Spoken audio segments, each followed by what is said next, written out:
Hello, everyone, and welcome to this week's episode of Vampire the Masquerade Beyond Armageddon.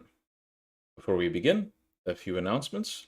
First, I parrot this announcement every week, but link below if you want to check out Amalia's book about the Schism. It is a V5 edition that has rules to play as Sabbat characters, Sabbat clans. Um, and it's gotten a fairly recent update with a lot of restructuring, new coat of paint. Looks very cool. So definitely check that out in the link below. Second, we would like to thank one of our previous players, Mark, who has created the music that you hear in the intro and on breaks. If you want to hear more of his stuff, definitely check the link to his SoundCloud page below. His name there is RS Experiment. Lastly, if you enjoy our content, if you want to see more of our stuff, or if you want to catch up on previous episodes, we stream every week, every Sunday at 7 p.m. Central European Summer Time, 10 a.m. Pacific, and 1 p.m. Eastern. Um, we stream both on Twitch and YouTube, and we have a backlog of previous episodes on YouTube. Without further ado, let's get into this week's episode of Vampire the Masquerade Beyond Armageddon.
As the stake is driven into your chest, and you feel your entire body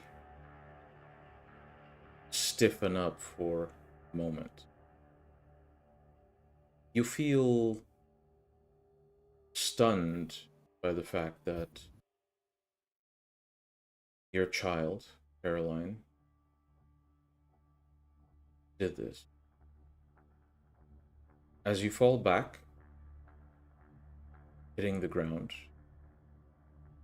your senses, despite still feeling quite discombobulated, your senses still pick up on frantic movement coming from Caroline. She moves around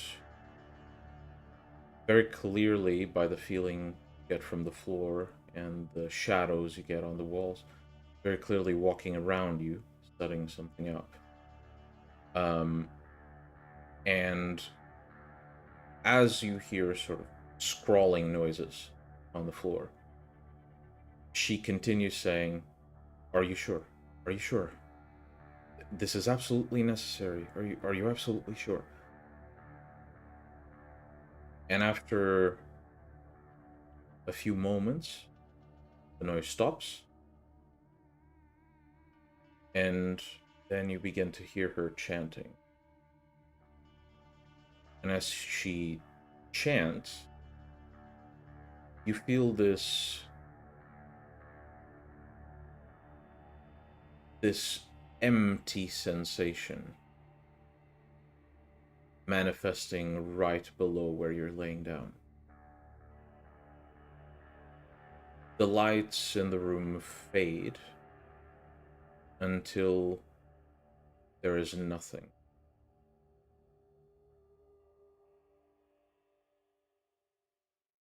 You also realize you're not laying.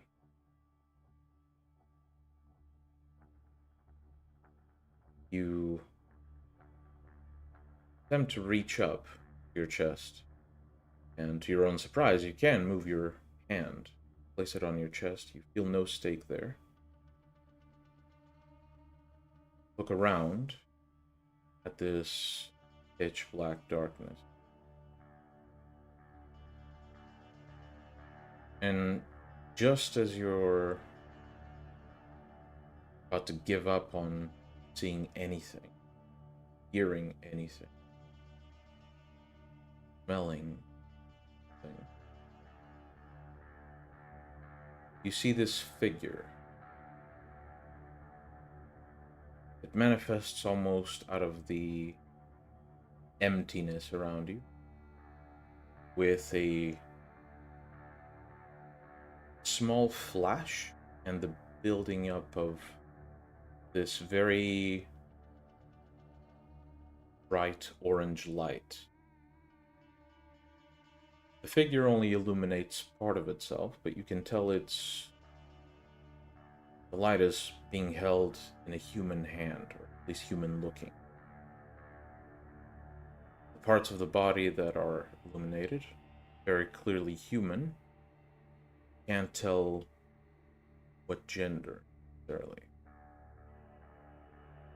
And as the figure approaches you, you begin hearing this buildup of a voice before it opens up its mouth and speaks. It's a shame we had it in person for the first time. Circumstance.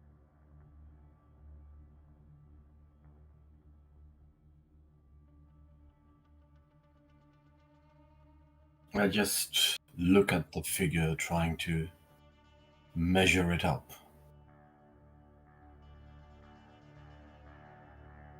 Like I said, you can't see a lot of it, but what you can see, definitely this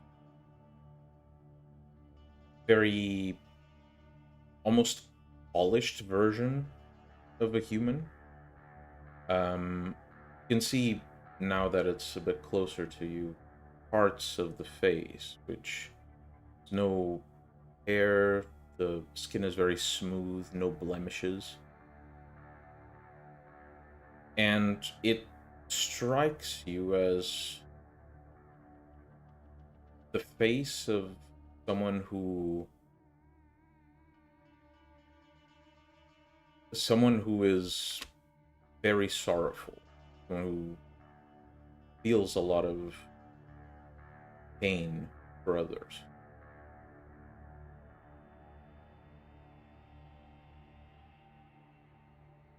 Yeah, well, I would still like for it to speak. Kind of get more purchase on my situation, you know.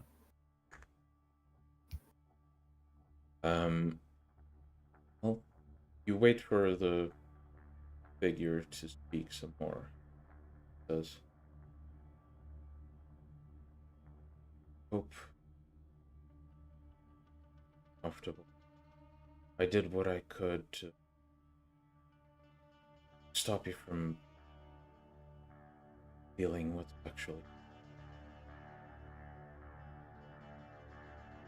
I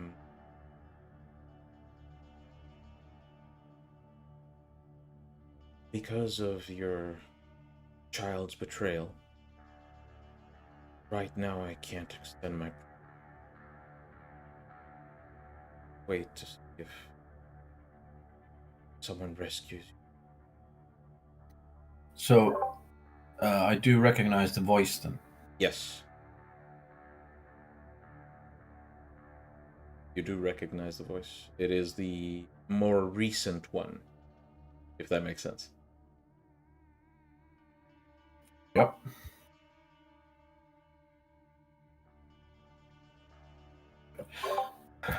So, what is this place?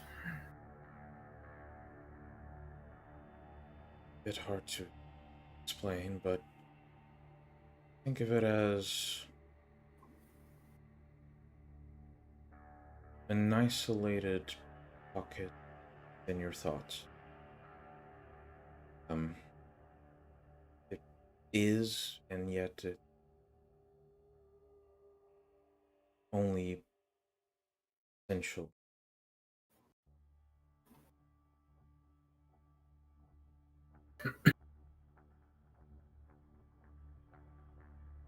So, what is happening elsewhere?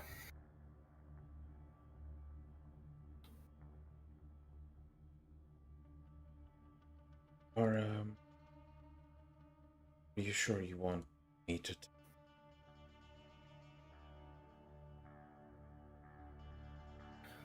Please do.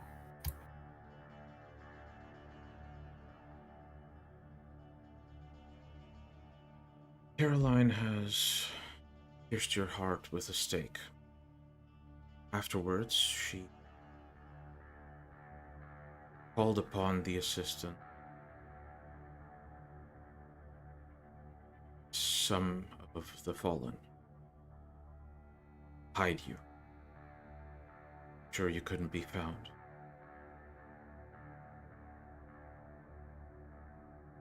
As a price, be paid with your life.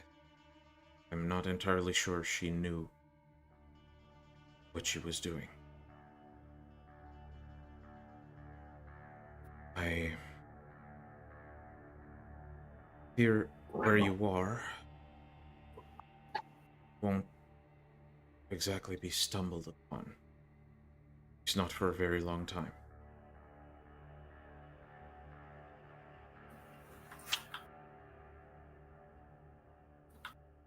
Was it her own decision?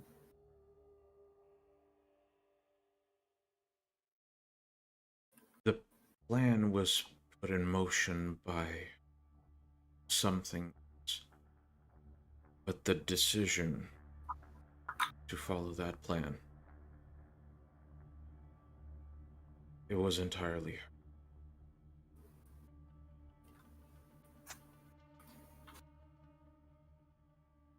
That's unfortunately the extent of it.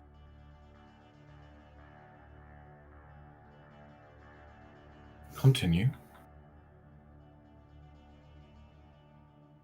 As we speak, Caroline is also putting in place measures. Measures to prevent those that could help you from helping you.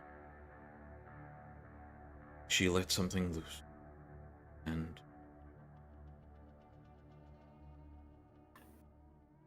I'm not certain your ally, Isaac, will be.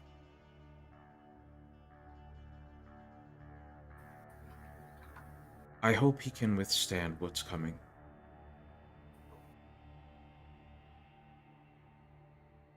Let's get to the why.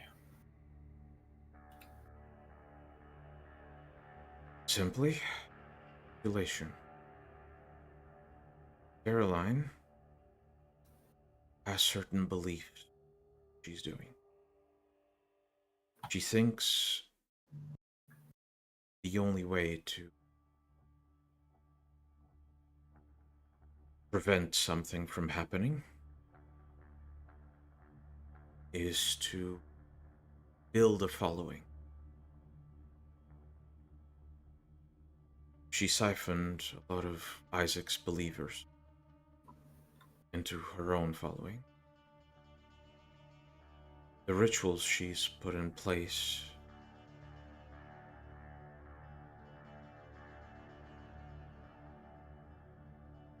If nothing is done, we will lose Caroline.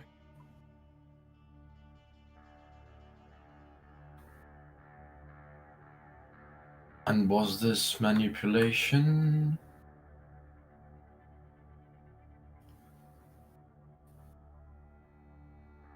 Of Infernal?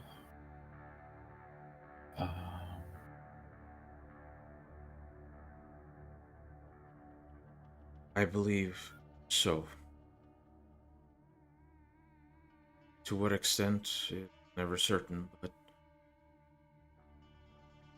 if the playbook is to be believed, yes.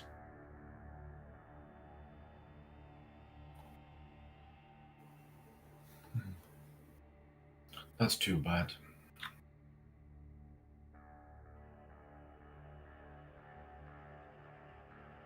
But that means that it can still be redeemed.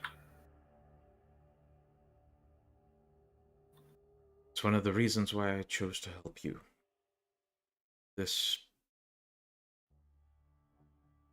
eternally hopeful the world you have. If we are found, if we are moved away from where you currently are, we can escape.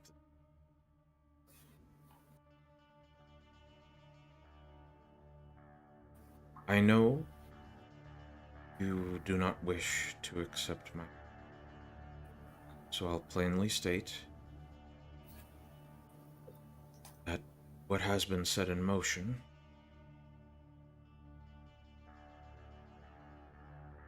some of it cannot be undone. Out of battery. Oh. That's me in essence. Yes, of course.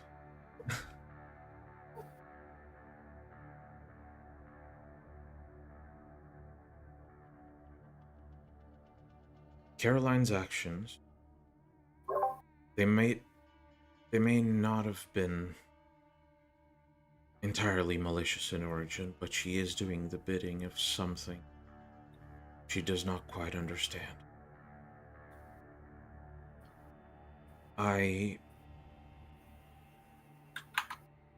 If you reach out, you might be able to save her.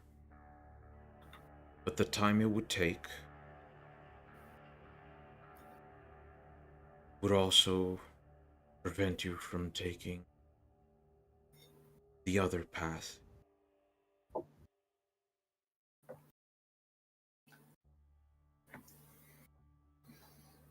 Isaac's situation right quite dire. He won't survive it by himself. Not for long. One of them can be saved if we're lucky.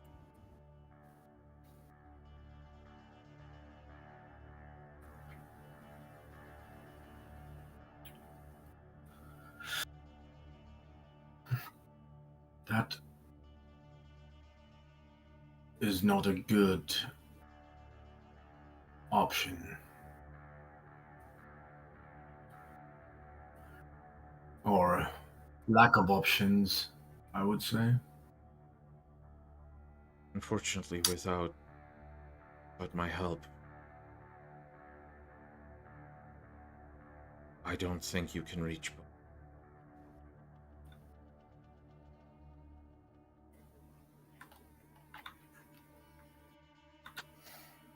I wish there was another way, but I don't.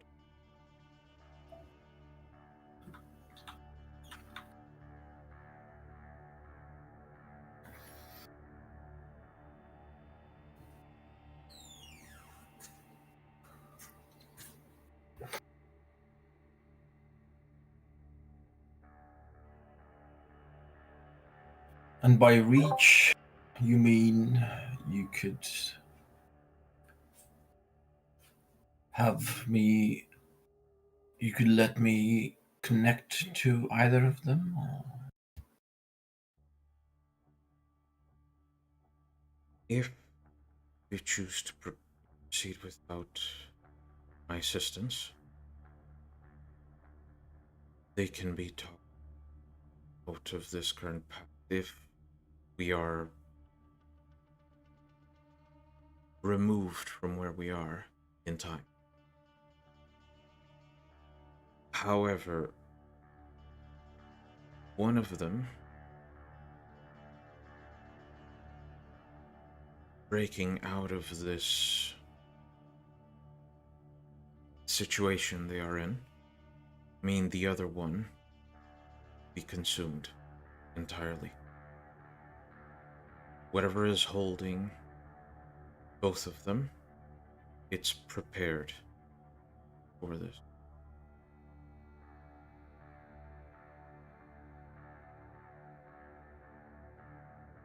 What I would be able to do is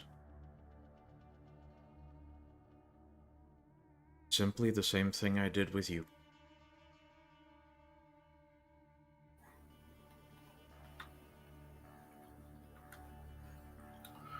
So what you're saying is that if I don't accept your help, both will be lost.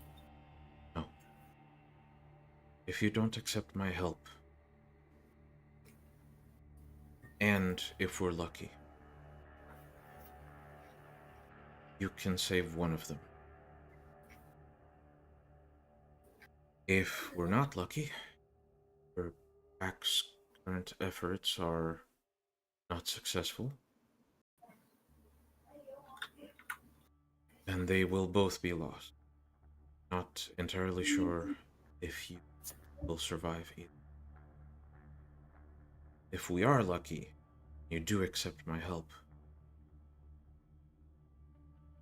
I can push the influence that grips them away for long enough.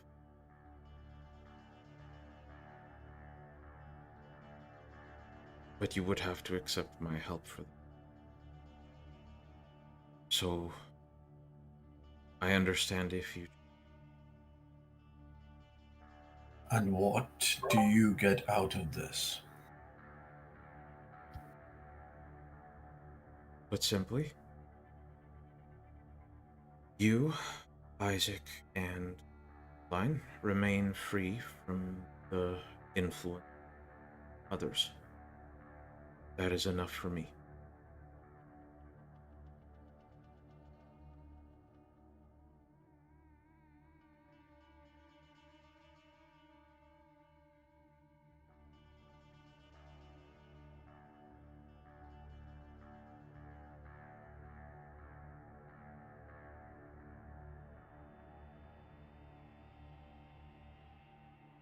I I understand the decision is a difficult, and I understand if you choose not to accept my... I I wouldn't I wouldn't have chosen you if I thought you didn't have pure enough heart for that. So your choice, whatever you feel might be best course of action, I will help as much as I can within my limitations.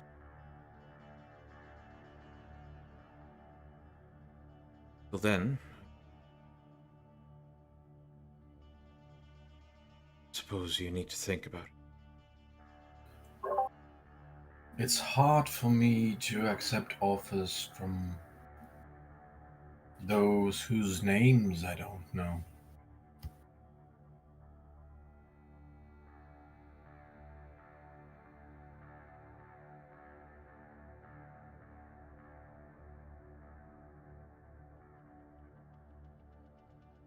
I suppose you're not going to tell me your name.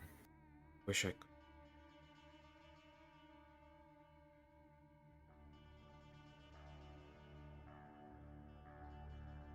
There's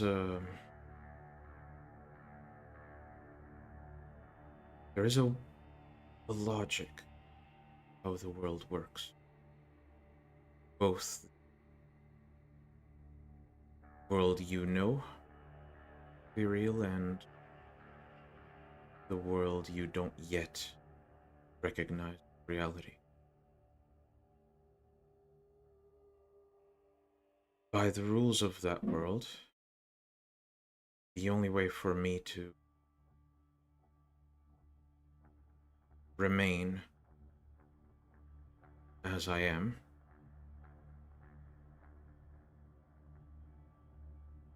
would be to forget what I might become. That includes the secrets I would want to keep.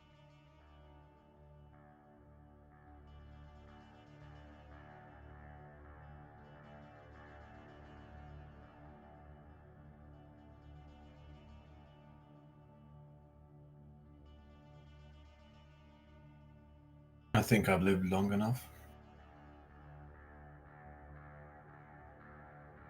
to understand that nothing lasts forever. Save them.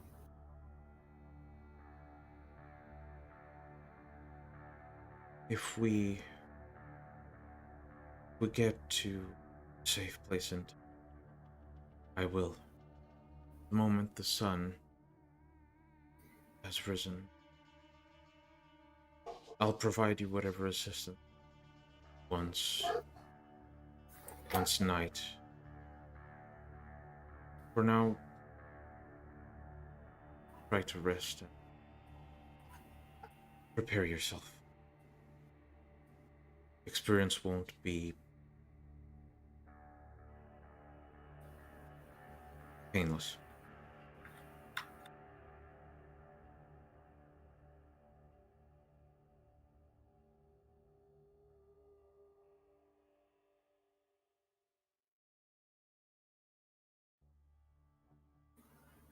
Are you ready? Let's go. The figure allows the light in its hand to slowly fade. As it moves up and it begins to fade, you see the faint shape of these incredibly bright wings, like bright white wings behind it, before you are overcome with agony. In the meantime, we join Gabriel and Jack as you both arrive at the library in a bit of a hurry, right after sunset.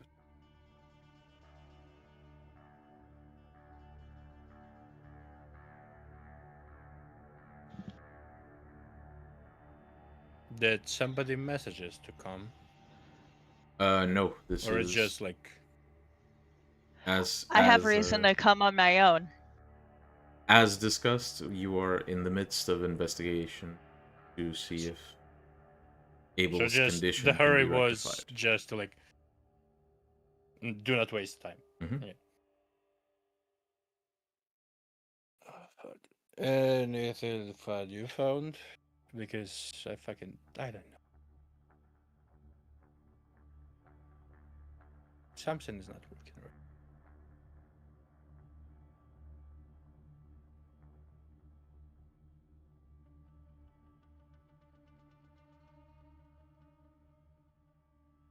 Gabriel? Yes, Jack. Yeah, I was saying, anything fun you found that can help us? Not yet. But we are still looking. However, I did notice some things during the event. Do be So- going on. I'm listening. Jack will just go and mindlessly try to find the book that might have something. He probably read most of it in this time. Both of you make your way into the library as you speak. I felt time disturbances during different points of the. I can't remember the name of the thing 2 weeks ago. Palo Grande. Well, Grand Thank Ballad. God. I can during the and just at the end of Palo Grande.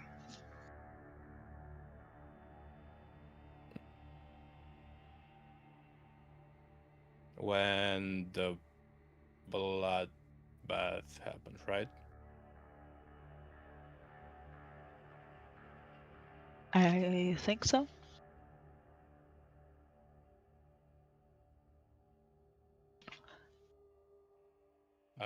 That was I think so to Miguel.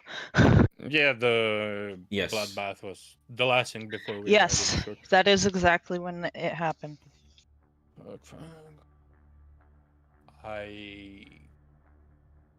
And You there- might tell me more than I can tell you about it. Jack and Gabriel, both of you, please make a perception and alertness roll. I was about to ask for one actually because I was about to tell him that the Black Hand is definitely looking for me specifically. Welcome to the fucking pack. Also, I spent some XP in the meantime, Jack, Miguel, so you didn't worry. Okay. How I got so many dice. Just tactical apply? Not in this scenario, no. Okay, fantastic. You said alertness, right? Yes. Right. So I have 2 pieces of information for Gabriel and 1 for Jack. To begin with, the piece of information that Gabriel gets. Gabriel, as you and Jack speak, for a fraction of a fraction of a fraction of a second, you feel another, what could only be described as someone, like, not plucking the string of time, but slightly nudging it very, very gently. It is barely perceptible, but you sense it. Is it nearby? It is. Can I tell that? Yes. Oh, great. And for the both of you, you catch this weird smell that you don't often catch in the library. Is it smoke? No, it's not quite smoke. Ah, The library's the library usually has this very all-consuming smell of book. When you open a book that's been closed. The old book smell. Yes, that type of smell. You know what it is if you're library an smell. avid reader. Yeah. As it was. Yeah, It has this I have the very first strong edition. smell of old It's old. books. Yeah, I know.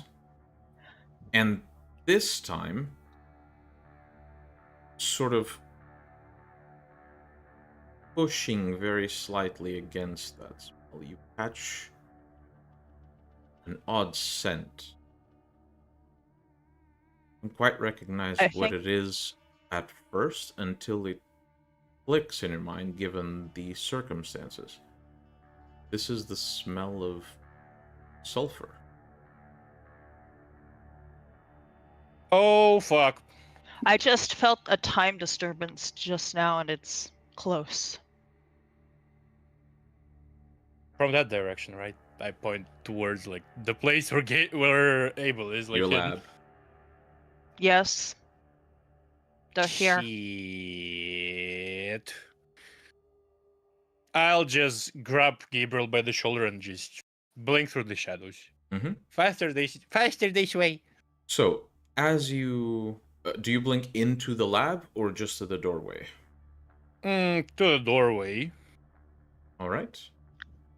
So, both of you appear in front of the doorway, and the smell is stronger here, much stronger.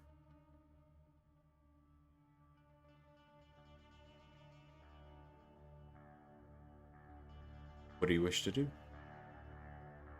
What do we see? Well, He's just laying there? the door is closed. Oh, okay. Right. Closed and locked, specifically, because I don't think Jack would leave an unlocked door with that. I mean, I could just use potence to open the thing. Please don't. I'll open it from the inside just in case. And Jack will basically fall into the shadow and slide under the door. Right. What does your It's lab... hard to fucking harm. It's hard to harm in this form as well. So. What does your lab usually look like? I moved the alchemical equipment here. There's Is this definitely... the same reading room as the previous owner used? Is it the same room? Sure. Okay. So with a bit more lab equipment in it, but still a quite comfortable room. Like a big Victorian office. The nice carpet on the floor maybe has been removed to keep things clean, but you do have your table, your equipment, Yes. and you let Abel's body rest on the table when you first got here. As you get here, you see smudged stains of ashes on the table. The lights are off. In fact, you try, but the lights don't turn on at all. And otherwise, everything seems to be as it was. Do you open the door, or do you handle the situation by yourself and push the other player out of the scene? I see ashes and nothing else. Like, the fuck right I'm now, do? it's really, really difficult to see anything because the light in the room doesn't work. And I believe in shadow. So, yeah, but Yeah, he I'll can see in open the the dark, door. can't he? So Sort of. you I'll open the the door. door, allowing Gabriel inside. Gabriel, you are faced with the same thing. However, some of the light from outside shines in. And as it does, Jack and Gabriel, in the corner of the room, in a very red and very comfortable looking armchair, sits this gaunt husk, partially healed, yet partially still decayed, with large black wings slowly healing behind it, covering the two walls adjacent to the chair.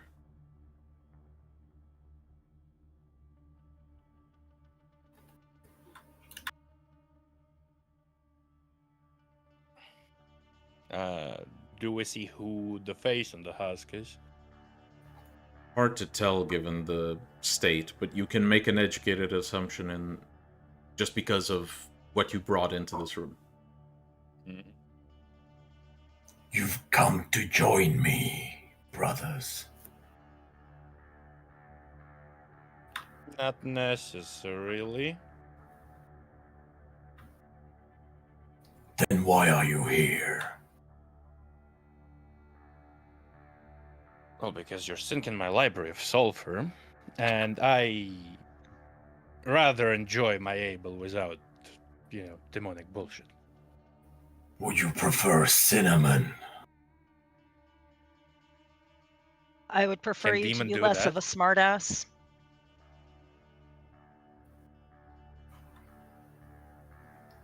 Well, boo-hoo.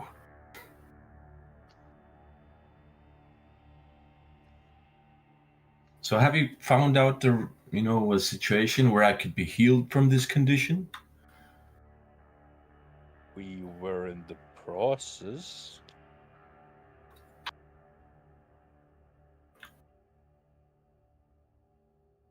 I'm feeling Just give me a bit second. I'll just dry. turn the fucking light on the phone. The situation doesn't fucking add up.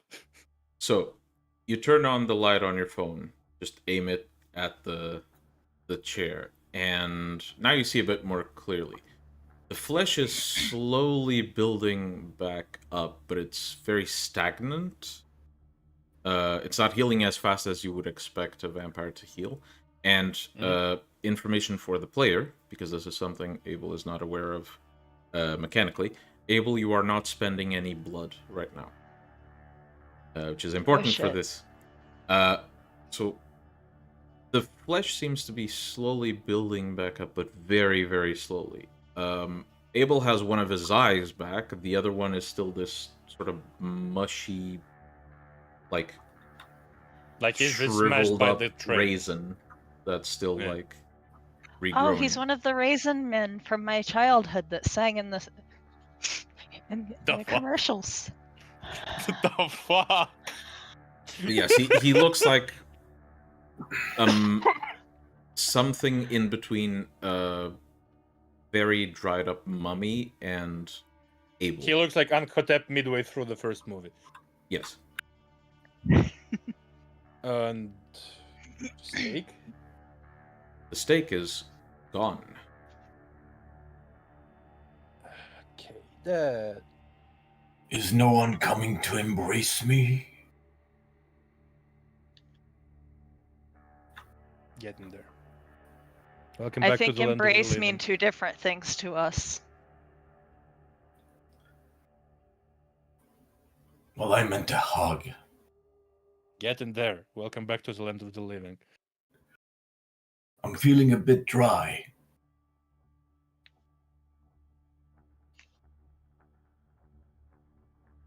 Yes, your skin has looked better. Considering the Maybe you fact should that you're not a moisturize. La Sombra, I like sort of this way find the mirror and like show him.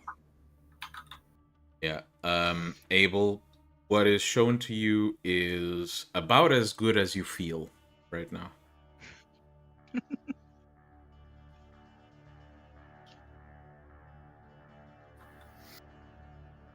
So yeah, anyway, perhaps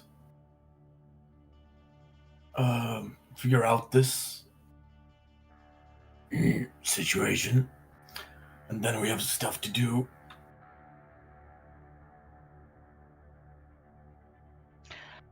How did you end up in this situation?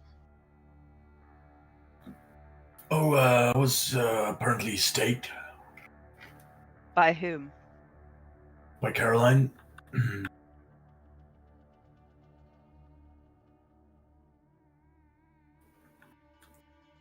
For reasons yet unclear.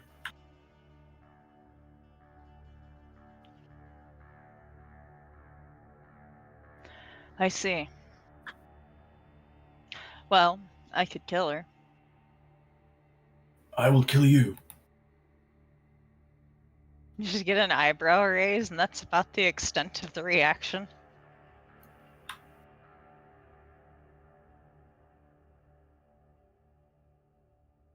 Sure, poke.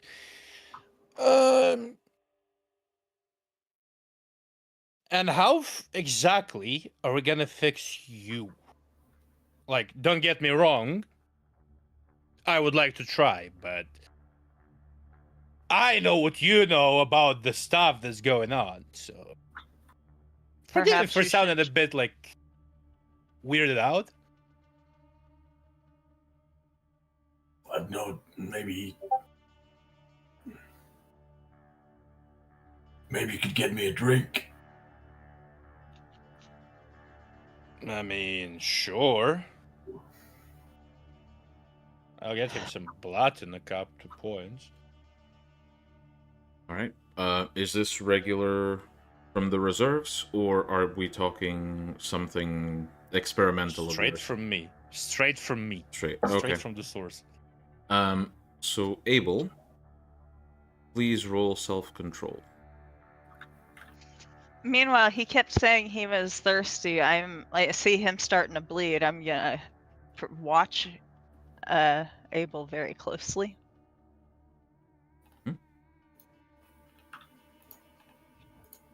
Right. So, Jack, you feel Abel's fangs pierce your wrist, Mm. and he drinks. His flesh seems to be regrowing much, much faster until he looks exactly like Abel from before. Abel, you do feel like there's this instinctual impulse to go all the way and consume Jack's soul, but you know better, and you hold yourself back. However, weird quirk of how things are right now, Abel and Jack. So Abel, obviously, you gain as much blood as you'd like. Jack, you don't lose any blood. If okay. You instead lose 1 willpower. I can live with that. No, if he's the same generation, that's plenty of fucking blood. Yeah, I'll fill my blood pool. Yeah, it's fine.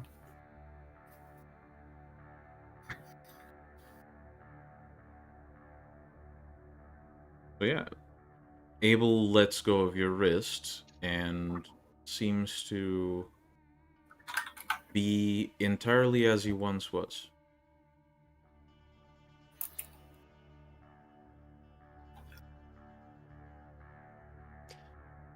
Well, that's Now, a bit more pleasant.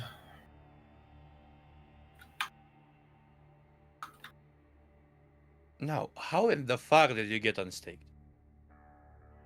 In the closed room, mind you. No, just removed it.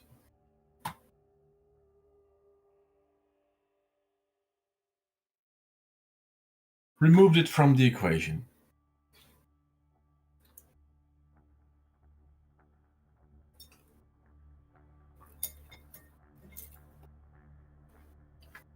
Okay.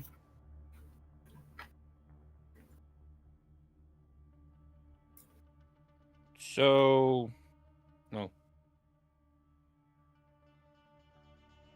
The thirst problem has been quenched. Now, I assume it leaves us with the problem of your child.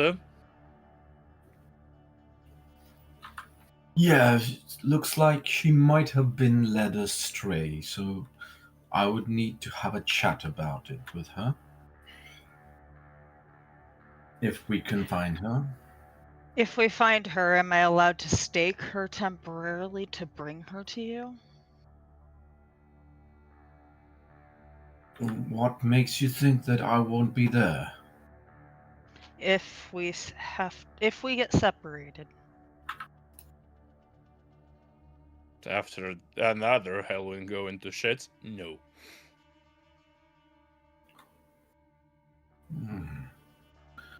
Well, I suppose that would be acceptable. Well, technically, I do have a right to summon her as a bishop. The 3 of you hear. I'm not sure if you will hear your summons. What do we hear? So the 3 of you hear knocking at the front door of the library. I'll just quickly clairvoyance to check if it's if Do we Caroline have cameras is out there that I outside. can just check the security feed of? Perception, empathy, difficulty 6. I have 8 dice. Can I just take auto success? Mm-hmm. And you're using clairvoyance on who? Caroline. Caroline. I can check if it's her outside or like if she's somewhere or approachable. What you see is Caroline crying her eyes out in Have you ever been to the apartment of Velvet? Maybe I can do the random dice roll. I don't think you have. Because unless you stated it, you're not close enough to the character that you would. Mm-hmm. You basically see her in a bedroom, crying her eyes out, and clutching what looks like a note.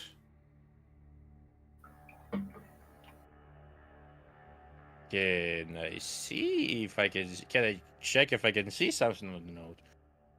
Fortunately, no. She's clutching it to her chest like this, so it's kind of hard to... Yeah. It's not her for sure. I'm not sure if we have cameras. There's another knock. Stay here. I'll go check who's knocking. So you open the door, and on the other side is the nun. She looks to you and says, I believe we have some clan business we need to attend to. Isaac's not in his quarters as you left him. Give me 5 minutes. Take your time. We will be at the church. Mm-hmm. If we have any information, we will contact you. Jack, don't turn your back on us. Mm-hmm. You see that there's a very clear change in the usual demeanor. Usually it's the clan against me now. So basically, usually her demeanor is one of slight playfulness, but always like hiding something very clearly. Just never clear what she's hiding. Now she's being dead serious with you. Yeah. It feels like it's either a very, very serious warning, or basically they're running out of options. Yeah. She might be scared. Mm-hmm. I'll go back. Mm-hmm. Show Abel with telepathy, like where Caroline was. He might recognize the place after all. Yes, Abel does recognize the place, and he does recognize the note. All right. I have to be present with the clan, because something's happened to Isaac. You two, up to you. You can go and get Caroline.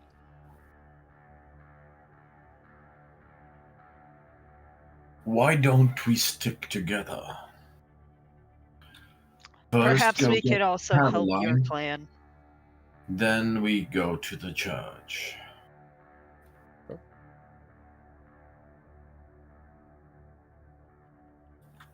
So to check, double check the plan, like the current Quickly plan. get Caroline, the church. Okay, so quickly go to Caroline, and then go to the church. Got it. Can I gather a stake or two? Of course. Especially if Jack points you to where they are, but that's entirely up to him. Jack, do we have any equipment, like said stakes? I go get them. I'm Mhm. gonna grab 2 just in case. All right. As Gabriel stores the stakes, the 3 of you leave. Obviously, Abel, you are free to hide your wings if you wish. I would Yes, so, advise on doing it. that was just for effect anyway. I want to see. I want to. All right. I just wanted to, kind of. Let the rounders be chaotic. Chaotic, rather. As long as he doesn't hug me. All I right. would hug him. So, Would that be a mistake? It would be a mistake, for sure. fuck's sake. Right. So the 3 of you leave, and whether you use your own vehicles or all in the same, up to you. But you make your way to an address that Abel gives you, that Gabriel and Jack, neither of you recognize. But I do stuff about the housing in the Santa Monica, so I might know the I mean, address. you recognize the address, but you don't know Yeah. like who lives there. You're assuming Caroline, but you wouldn't know. So you begin making your way into the building. You climb the stairs, and at some point, Abel, you reach the door to Vivi's apartment. Mind if I go first? By all means, don't get staked again.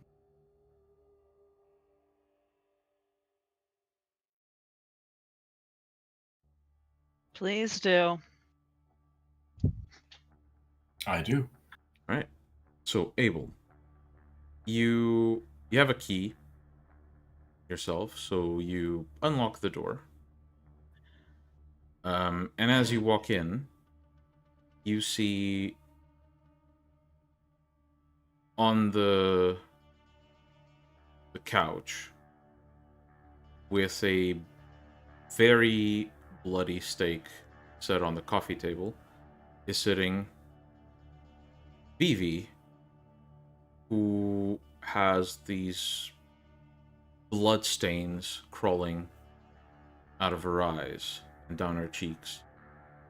And she seems to be quite nervous. And as she turns to you, she gets up and immediately hugs you.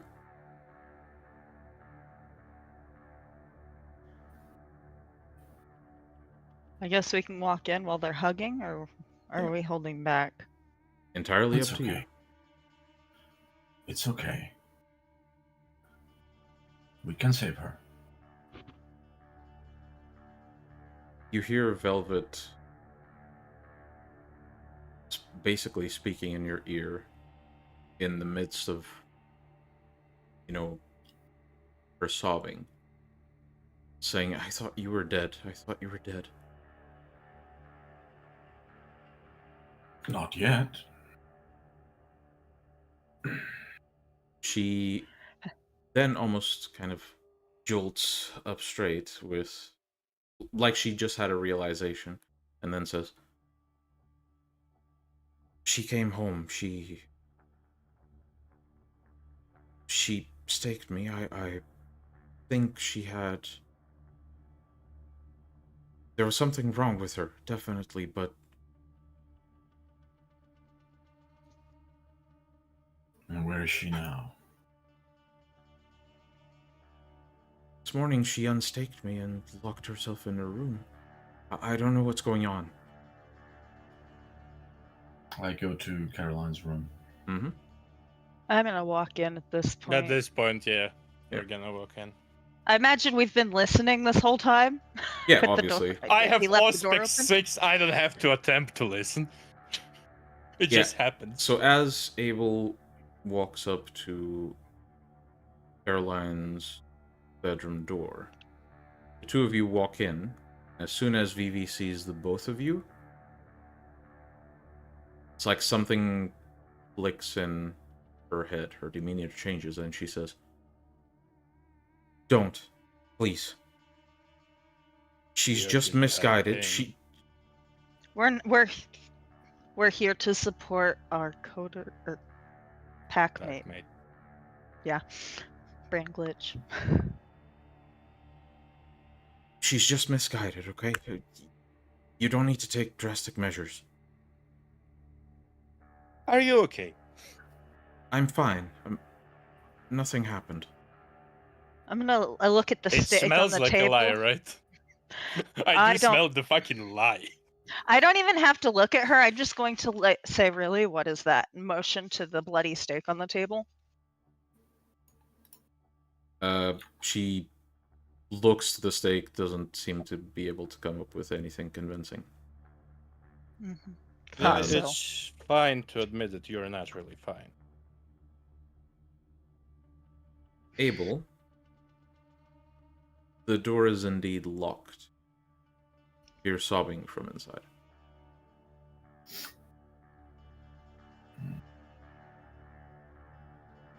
Well, I presume I can conjure a key to unlock it. Yeah, sure. Just for story reasons, we'll say that you can pry open the lock through your means or some more violent he ones. has Doesn't matter. You will find He your has way in. chemistry, and he has to just roll imagination plus larceny. So you unlock the door, and as you push the door open, you see what I've described before. You see, maybe you see it a little differently, or at least with a bit more context. The room has this very faint smell of apple pie. And Caroline is clutching this note left her with an empty bottle of pills on the floor, which you recognize because you left it there. And she doesn't even seem to notice you coming in.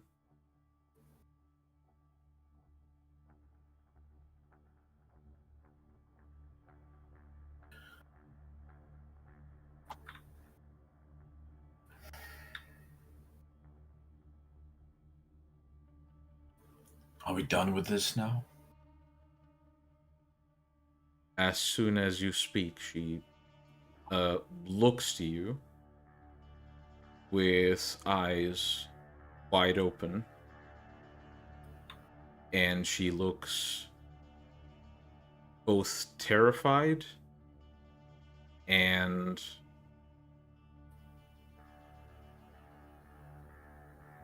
like very guilty. How I'd describe it. If you want me to chew you up and spit you out, we can do it.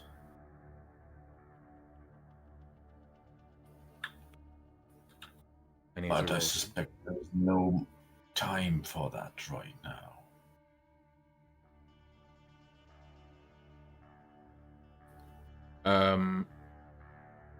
So I will need answers.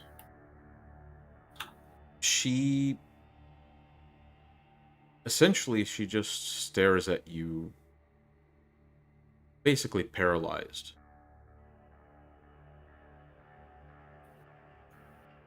Her eyes basically darting to each of yours, as if she's trying to process the information she's seeing.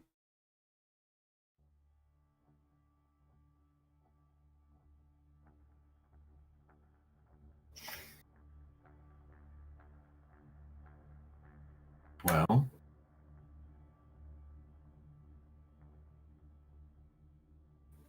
I'm sorry. I can. If you want, you can touch me. No hugs. Yet. I'm sorry. I'm sorry. I didn't want to, but I'm sorry. You should be.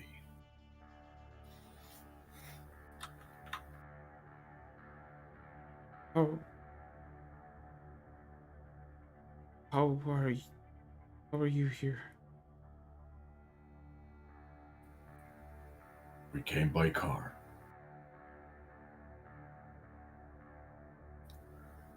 I didn't really expect a And straight answer. now we need to go to the church. I don't think he's at the church. Where do you think he is? I don't think he's at that church.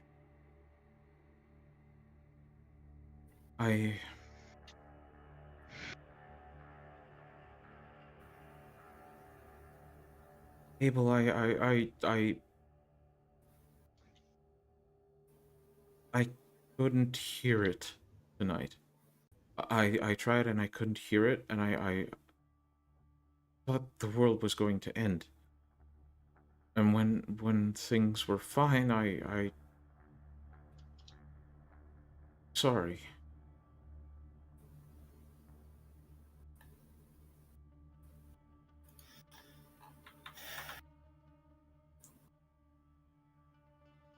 We need to fix this. We need to fix you and Isaac. Oh, Well, first we need to find Isaac.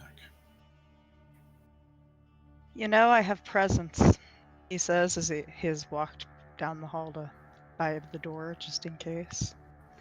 I could summon him. Would that work? I think that's a good. If things are as bad as I think, I don't think that's a good idea. I don't think it's a good idea for him to be in public. No.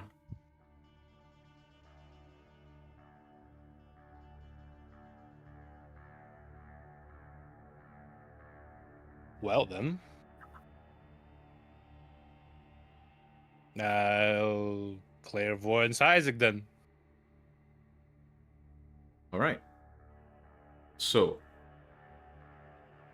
I'll for story reasons I'll allow an auto success here. You focus on Isaac, and you see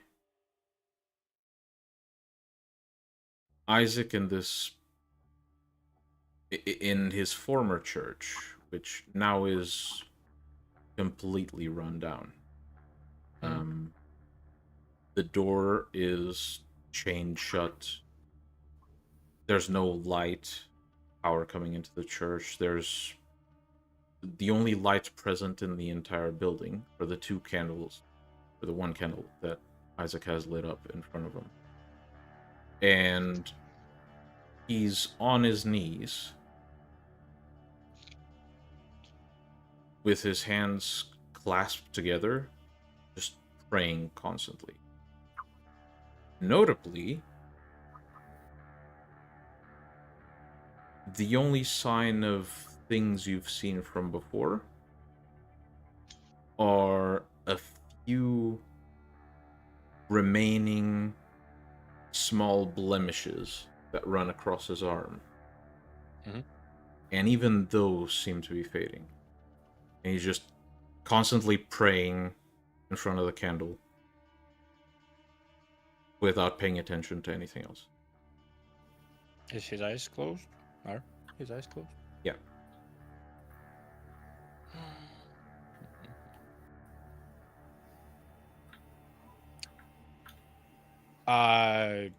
Fuck it. I'll try to mentally connect to him. Unfortunately, you are looking at him through clairvoyance. This is not astral projection. Yeah, that is true.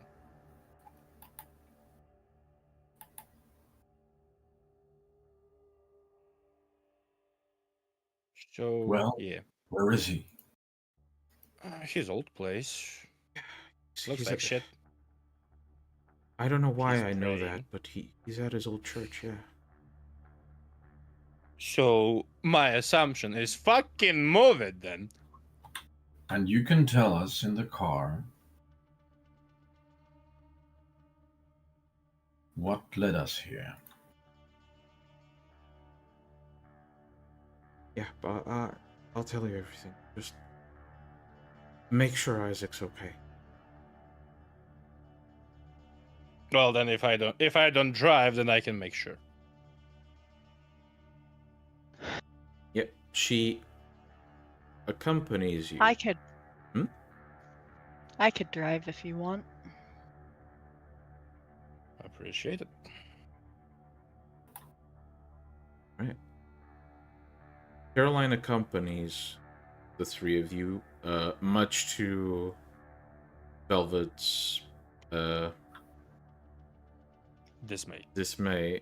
She really doesn't want Caroline to go with the three of you, but it takes one look at Abel to basically make her stay at home and essentially stewing in anxiety. And three The of car you can fit 5. Just to be honest, the car can fit 5. True. Entirely up to you if you want to bring her along. Not up to me. It's entirely up to her if she. Yes, honestly, it is Sabbat. She has the right Makes to it stay at known. home.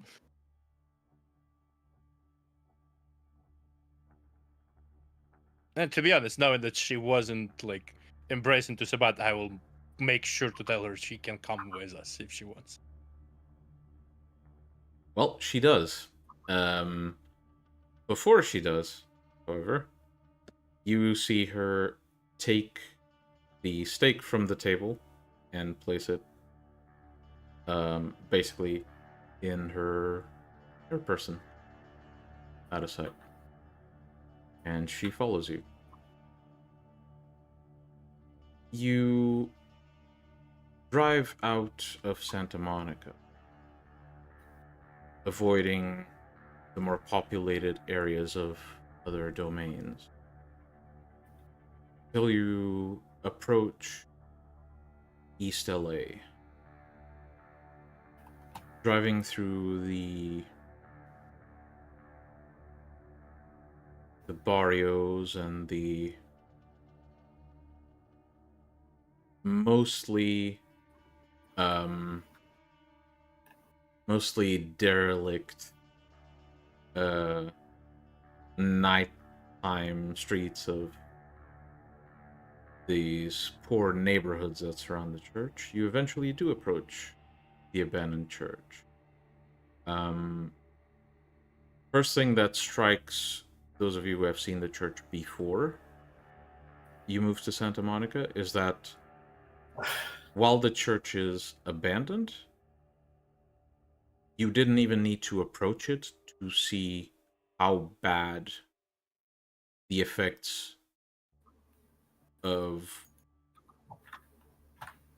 the abandonment of this church were for the neighborhood. The neighborhoods you passed got more and more and more. Well, the condition was worse and worse as you approached the church, and at this point, walking to the church feels like walking anywhere in the middle of the pandemic, basically. There's no one around. It's empty. It's eerily silent. There's not a single sign of life anywhere near that church. So what does Caroline tell us during the journey?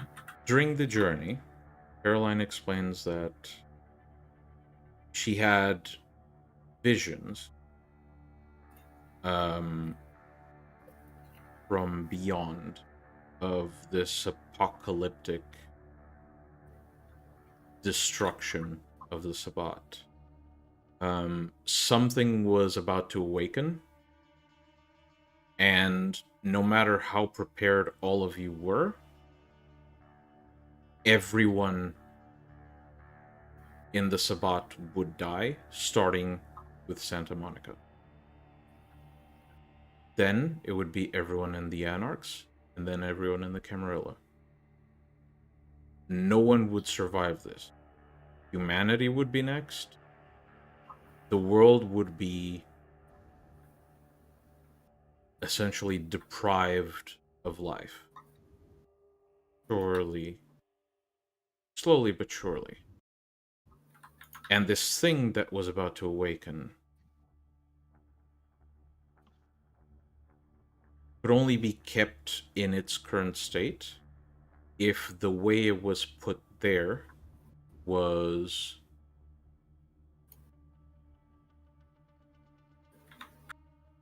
recharged, replaced. And Caroline thought of the risks versus the costs of doing this.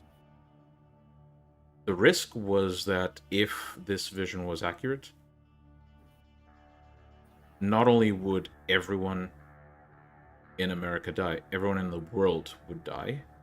There would be no one left, not a single person.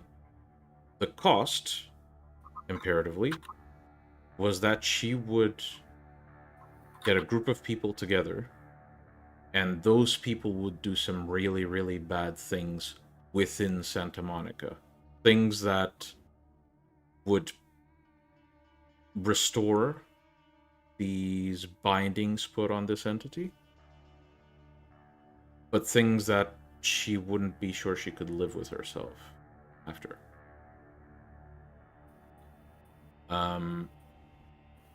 She chose to make that sacrifice, even though the information was very probably coming from an entity she was warned about. Solely for the reason that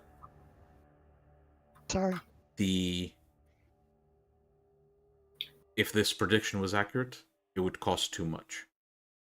That was basically the logic. When you stumbled upon the situation, Abel, Caroline was in a bit of a panic because this was exactly the situation that you told her not to get into. And since you found her, you would stop her. You'd stop her, and this vision was right. Both you and Velvet would die. So she staked you. But staking you apparently wasn't enough. Tried to hide you, using these instructions given to her from beyond. Then she essentially inscribed a mark on the floor where you essentially faded into. And this mark was supposedly going to make sure that Isaac couldn't get in the way either. And after that, she returned home, at which point Velvet confronted her about this feeling she got that you were in severe mortal danger. So she felt she had to stake Velvet. Following night, she stopped hearing this creature. She stopped having these visions. And she slowly started coming to her senses. And realizing what she had done, she started trying to undo as much as possible. Fortunately, she couldn't undo all of it.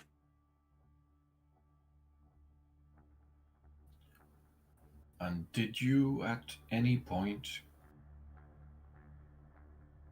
think that you might just playing into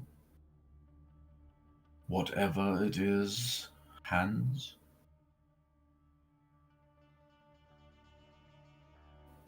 Perhaps it wasn't to strengthen the bounds, but to destroy them?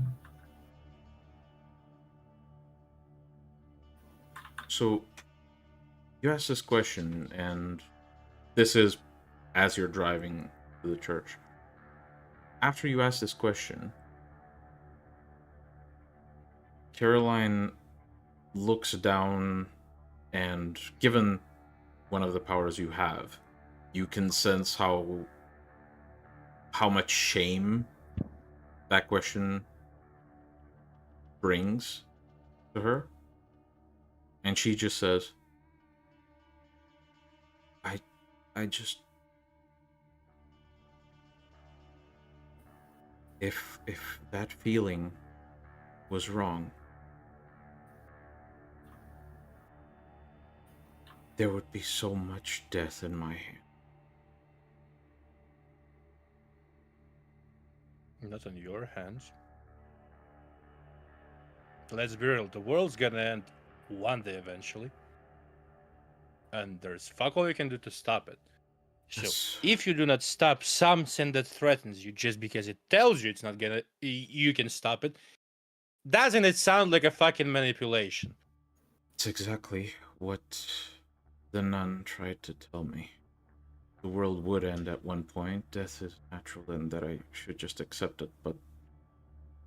Yes.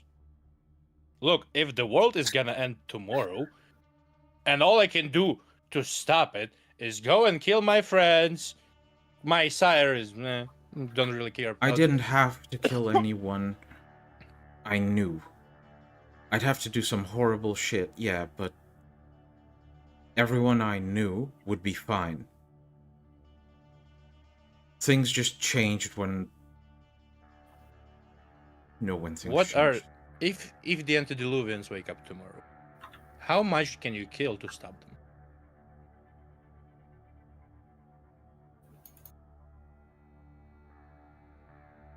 Much as necessary. Well, technically, you should kill just one. The antediluvian who woke up. Killing people who can fight him, that's a tough choice. Or potential people who can fight. The thing I saw wasn't an antediluvian. Believers believe and deceivers deceive. You should have come to me, told me about these things.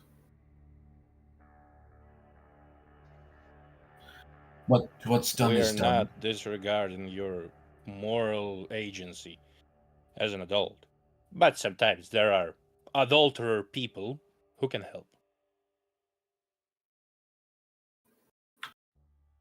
I just hope you don't judge Isaac for what he's... Never mind.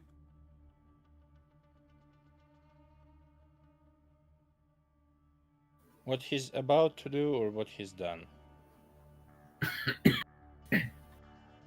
She looks to the side, not really wanting to say anything. Velvet, however, you do notice, seems to focus on her for a moment and fails to hide the shock as she basically covers her mouth and looks out the window.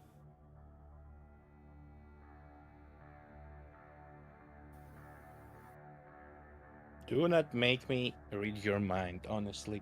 Fucking speak!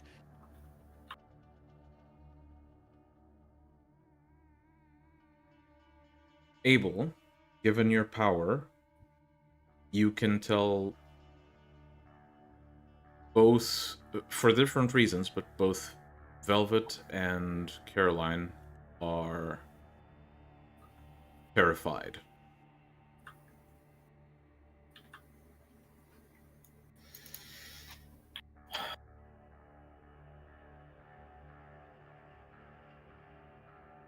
Are we close? At this point, you'd be, yeah.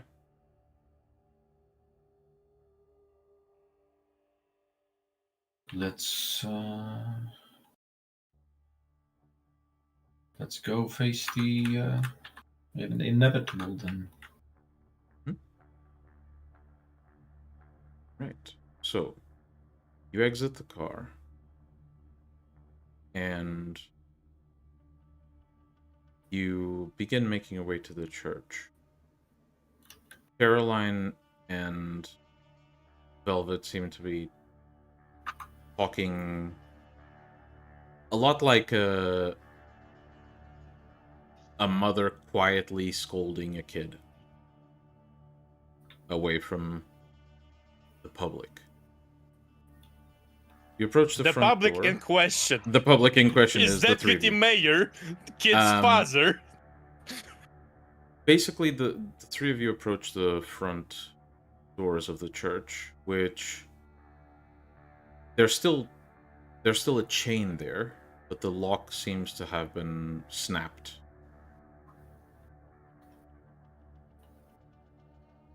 Gather round, my people. Here we go. Okay. For blinking 5 people through the shadows, I believe I have to roll. Oh, Shadow bus. mind you, let me be clear.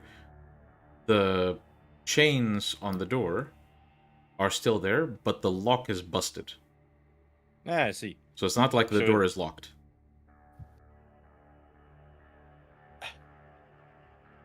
I locked the door, went inside, somehow wrapped the lock. Okay, I guess. No. He didn't wrap the chains around. The chains are hanging from the. I see. Apologies for my Well poor then. explanation, but Yeah, it's you get okay. what I mean. Well then, just push it open then. Yep. And pushing it open, you see Isaac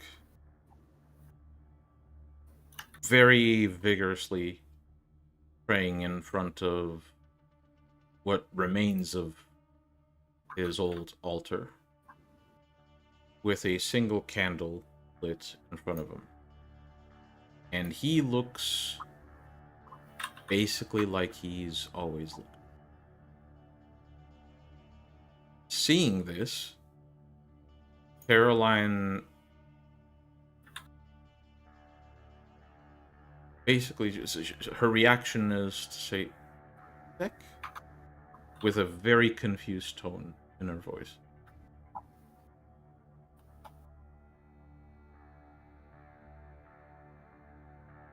Mr. Isaac Marquez, I believe the end of the world was a fucking hoax. Isaac seems to finish his prayer or standing up and looking to you with a very slight smile on his face. I know.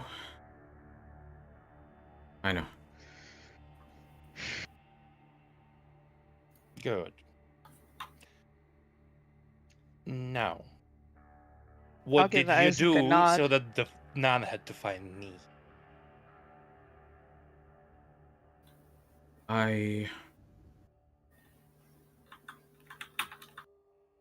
During the day, I somehow was able to awaken and simply pull the stick out.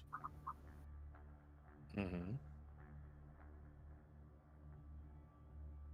As soon as I had an opportunity, I came here. And I've been praying ever since.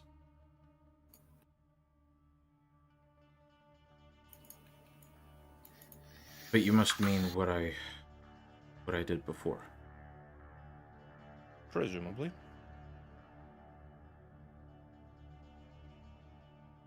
Well, Gabriel asked me for assistance, so I made preparations. Preparations required... They required a few favors. I know I should be careful with, but at the time I had no idea that someone would have the means to make me seem as you saw me. Mm-hmm. Essentially, the timing was very poor. I was caught vulnerable. Corruption ensued. believe it's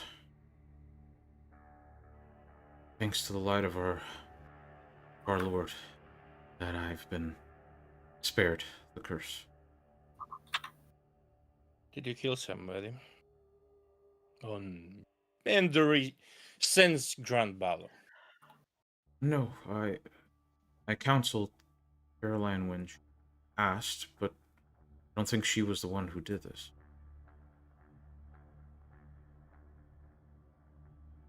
Well then, it's good to see you're fine. I guess I have the clan meeting to attend.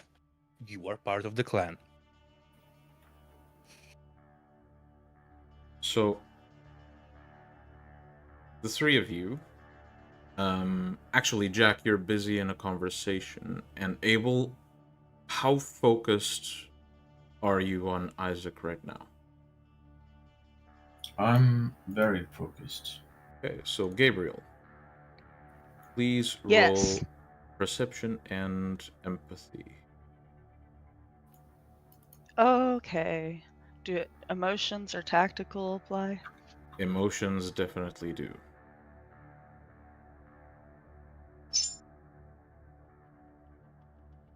A 1 success. No, 0 successes. All right. No, it's 1. I'm just dyslexic. Oh, it is one. Yeah, it is. So you just about notice that Vivi's demeanor, as soon as Isaac mentions that he spoke Caroline, Velvet's demeanor shifts, and you just about catch right before this happens. You just about catch her entering a frenzy directed towards Isaac. Well, then I'm going to have to catch her. All right. Please roll. For a grapple. Dex. Hmm. I'm doing a grapple check. Yep. So Yeah. Dex and Brawl, please. Do I add my one thing too? One thing. The celerity thing. Yes, obviously, celerity always contributes passively Yeah. to Dex. Great. Does Swift apply for dexterity in this case? Yes. And can I use dirty fighting to like can trip her and grab her? Yeah, if you decide to trip her before grabbing her, yeah, definitely. So A fucking NFL tackle and the shoes fly off. Fuck it, I'll do it. So that's 2 Gabriel extra just die. pockets hands. Pocket sand. Canonically, I Pocket really sands want to of have shit in tides. my pocket to throw in people's eyes. So, okay, that is 4, 5, 6.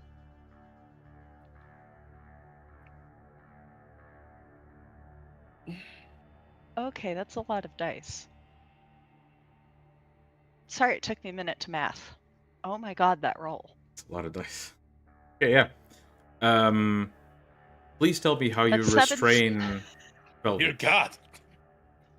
So basically, I almost casually walk up and just stick a leg out and she trips.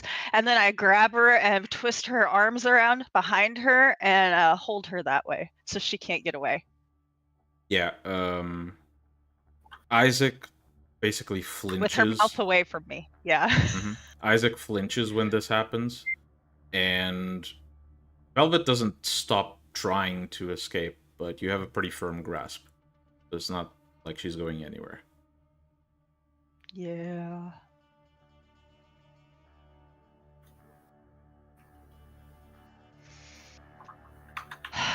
Is there a room I can take her out of sight of you? I can take him out of sight. Is there a way to get her out of frenzy just by talking to her? Animalism has the powers to just remove the beast if you want. I don't have- However, if the object of her frenzy is out of sight, I usually treat this as like a potential possibility for you to pull her out of frenzy. Even if it's Yes, like, base. if you have time to do it, you can guarantee that you take her out of frenzy slowly but surely.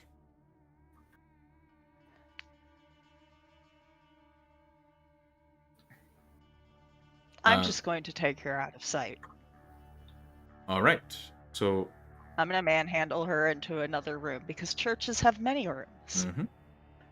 yeah, the entire time she's essentially lashing out towards Isaac in a quite uncharacteristically animalistic manner. Sometimes she snaps, or at least tries to snap at you, Gabriel, but like we established with that amount of successes, you have a pretty solid grip on her, so you manage to drag her to a separate room.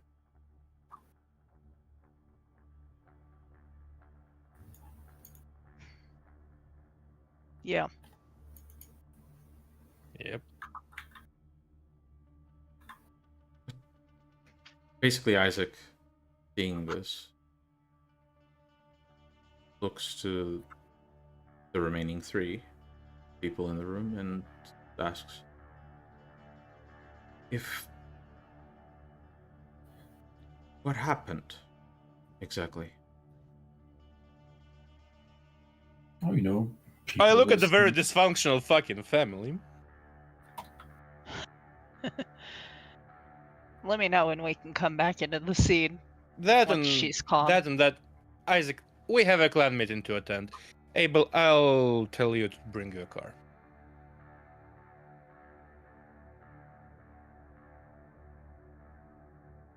Abel? I go get the car. Well, before you do, you hear Isaac calling out to you. Abel? Yes. Did you do something?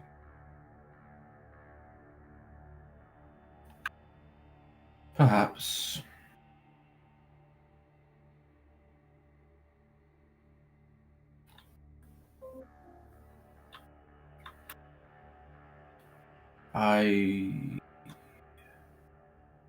Perhaps I am being a bit self-centered than usual, but that may have been the ploy all along.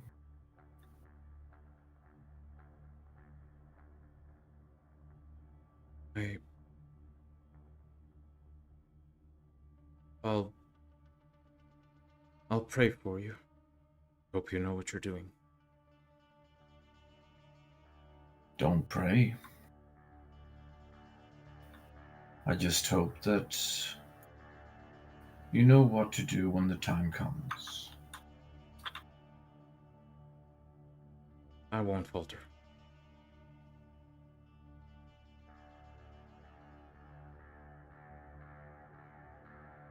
And I presume Abel leaves. Yes. Caroline follows you. She is stopped by anyone.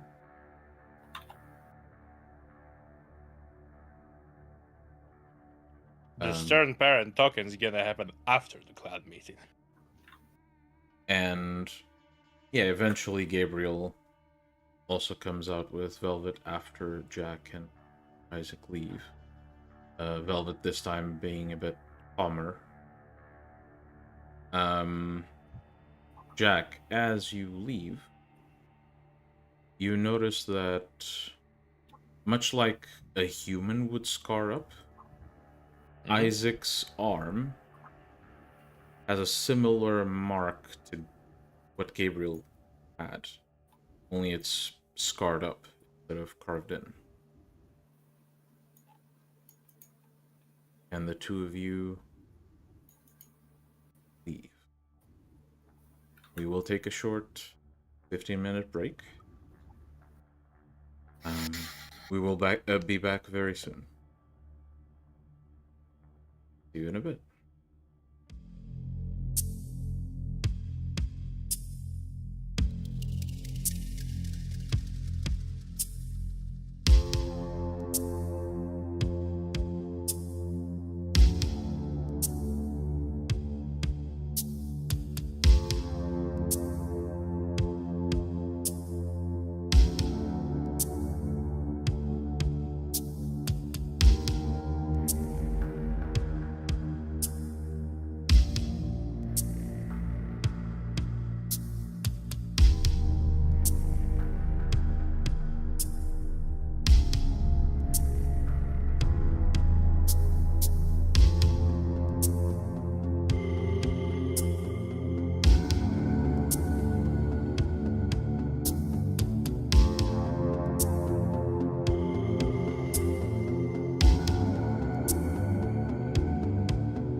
Welcome back. We return to Abel as he makes his way out of church, followed by Caroline. Seems to basically hold her elbows and look at the ground, just quietly following.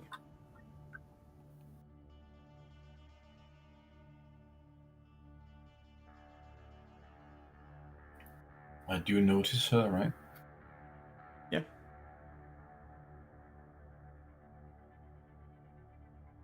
Speak your mind, child. I can't think of what to say.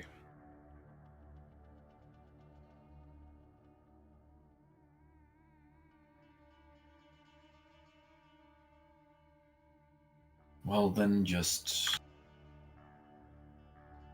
promise me that whatever happens,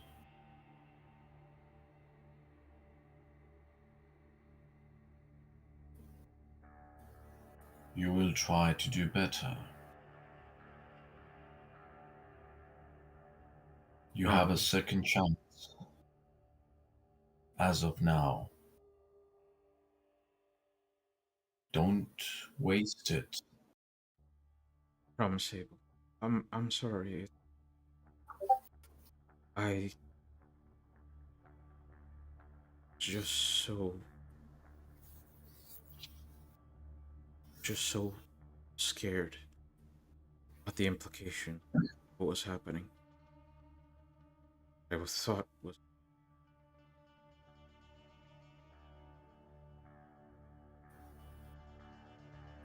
Look,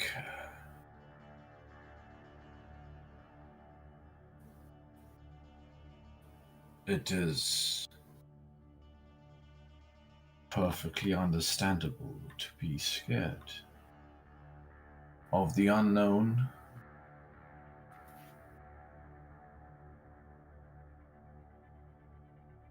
But there are ways to handle it.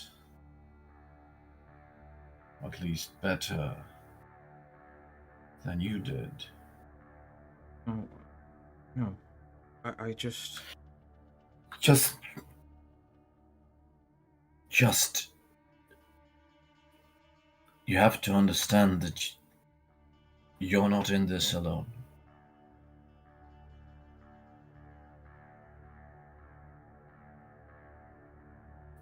sometimes it can feel like that. Look, I know you told me not to trust the things it say, and I wasn't trusting any of it. But when I first got the vision, I didn't think it came from it.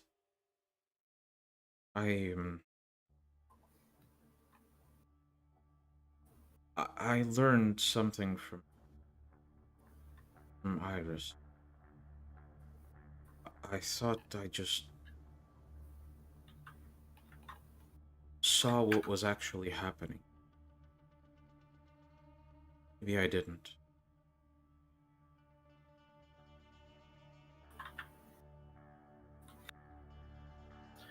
It's a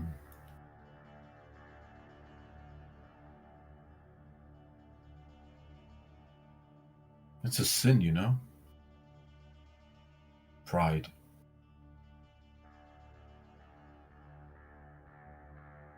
To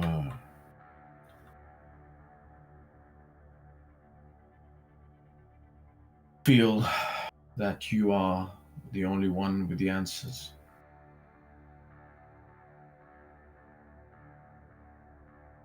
No.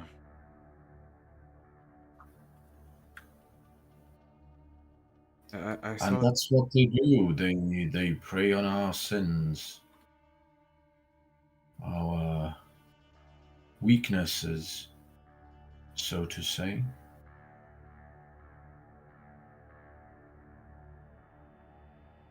should I have done? Couldn't just You could have told me. had You this did. You feeling. did tell Isaac, right?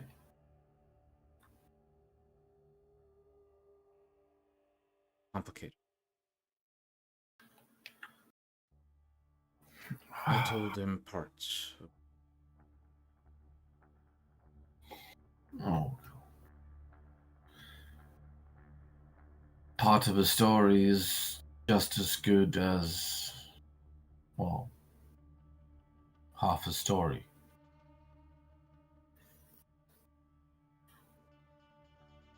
Yeah, In any case,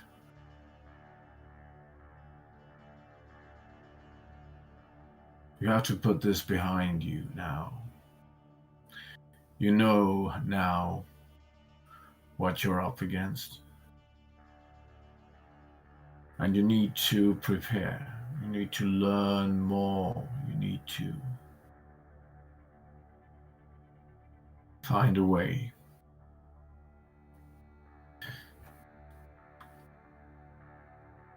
If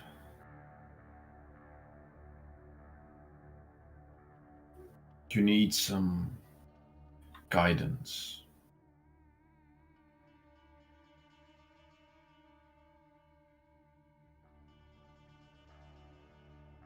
and I'm not around to give any,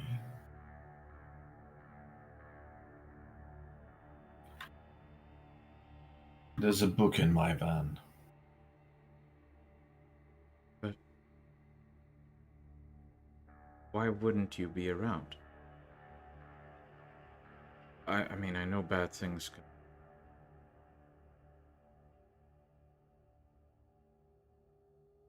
Sound like you're Well, planning. perhaps. I just want you to get that book. And if I can, I will read it with you.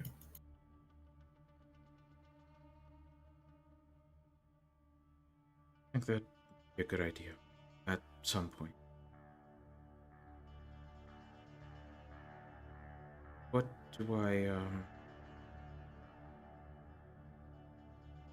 What do I do with the people who decided to follow me? Teach them the ones that can be taught.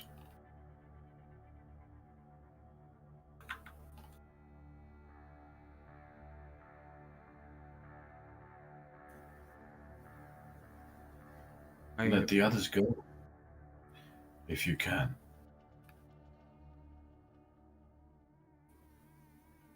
Caroline looks behind her. Make sure the two of you are out of earshot. Then she says, "There's something else." There usually is. The voice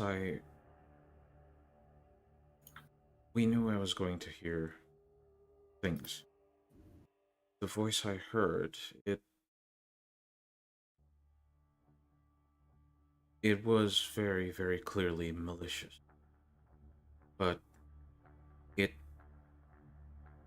I never felt like it took much effort to resist. Then, when Iris first taught me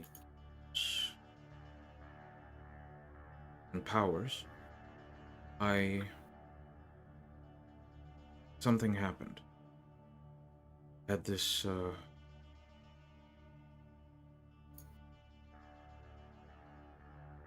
this feeling that something got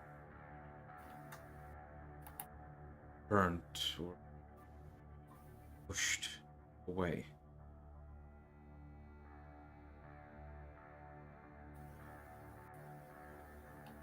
And a different voice sounded out after. I didn't follow it. Not until something went wrong. But it felt less.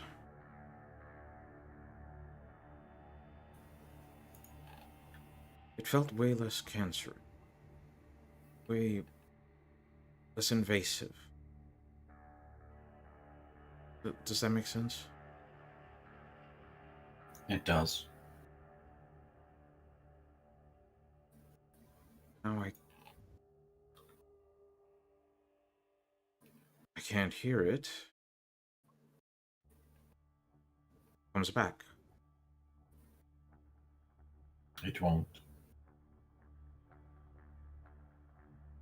That's. What if it does?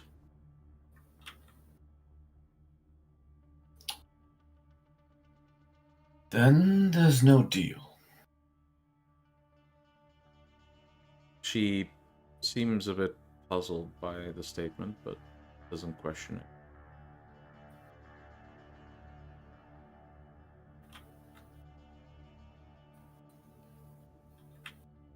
I hope you didn't have to.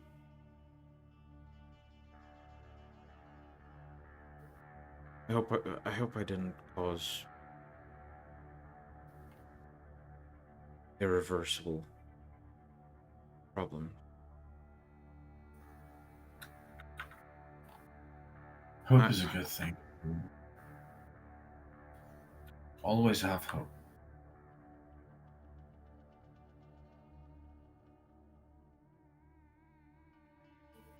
I think I should talk to Velvet. You should. I'm sure you can fix this.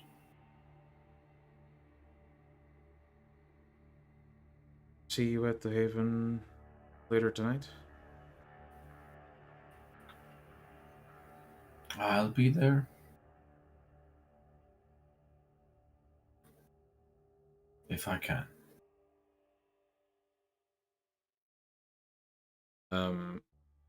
She seems like she's stepping forward to hug you, but changes her mind, looking to the side a bit ashamed, then turns to the church, sees Gabriel walking off with Velvet towards the car, and begins making her way to them.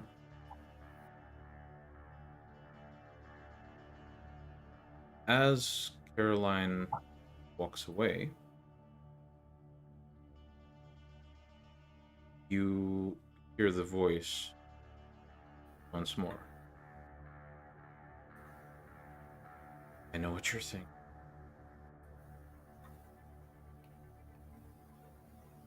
That's not the deal.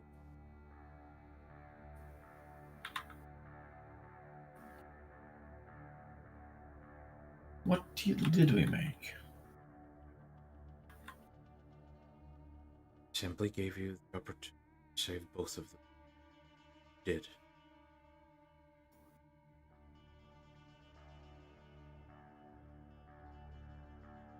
Fine. What now? Keep helping me.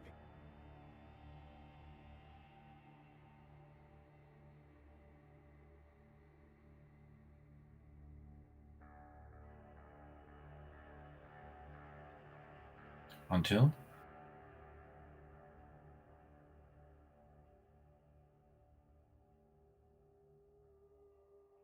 It's like you said.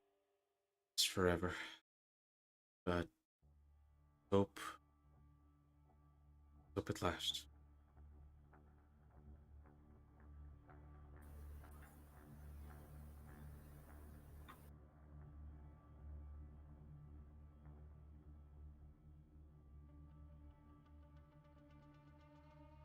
There are things to do to help. And I'm not going to spend all of it is free.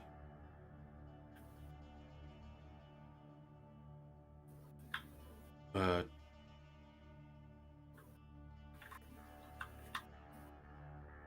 what you do with the tools I give you is not up to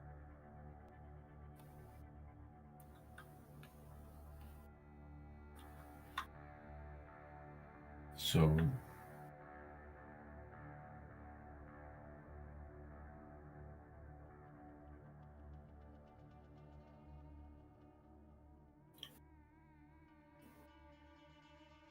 you tempt me with choice?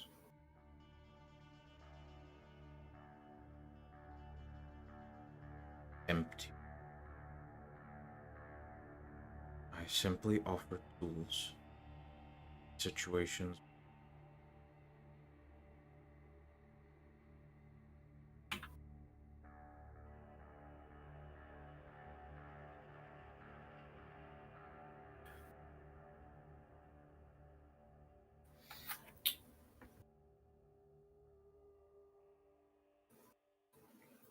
I suppose it's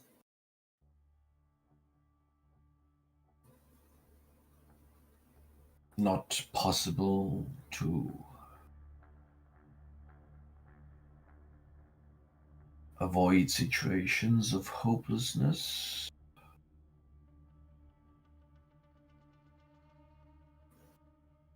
I I would don't. like to know consequences, however.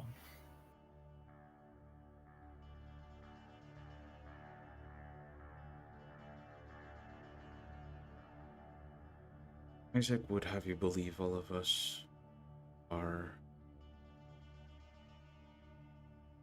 fallen. The reasons that were under our control. Truth is,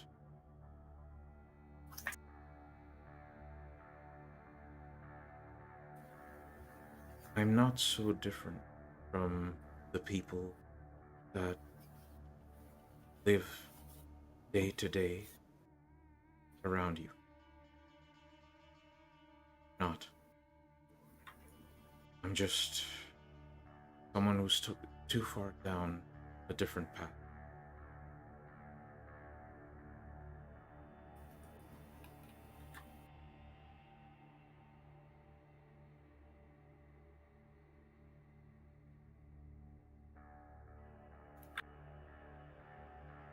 Well, let's go about it one day at a time, then.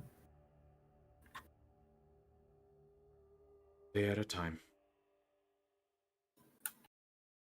If you need my help again, here. And think of this as dreaded price you're expecting to pay for. If you ever get close to learning what you suspect to be my name,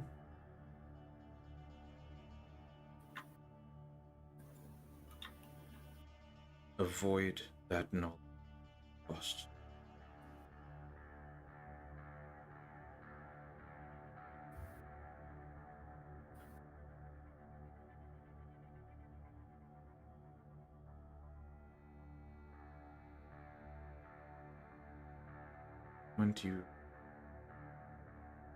The moment the information is known to you, it will be known to me.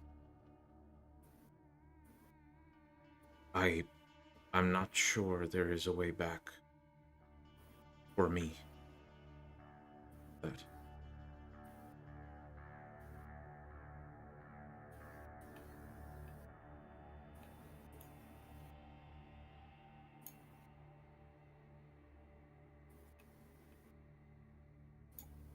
Understand?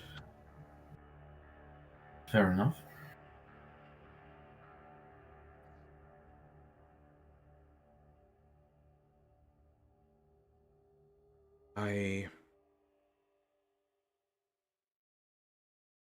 My protection won't last for.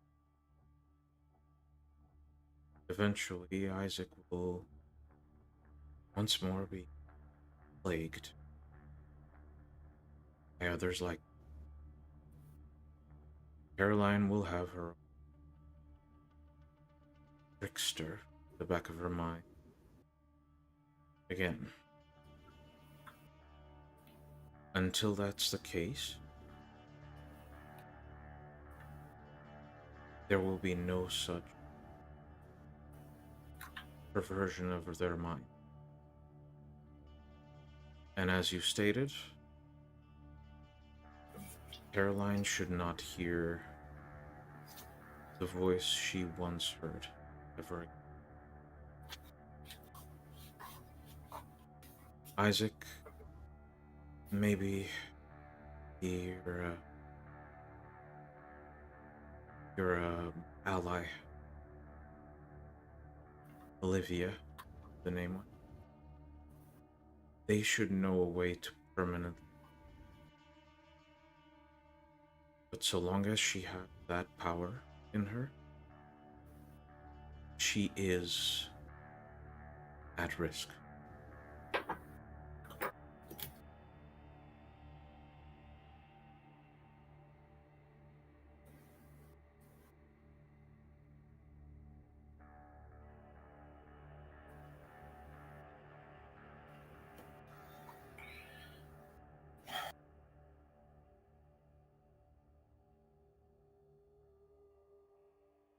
It's up to her. I will speak about this with her.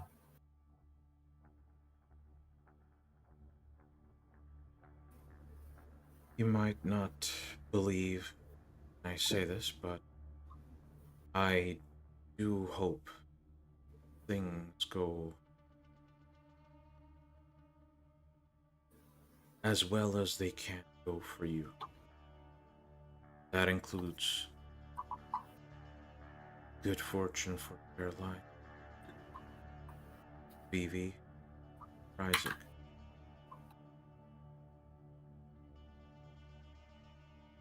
Just know that if there's anything I can do, be here. You know how to talk to me.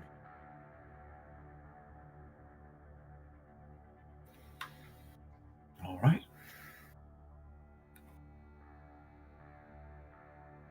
One day at a time. And with those words,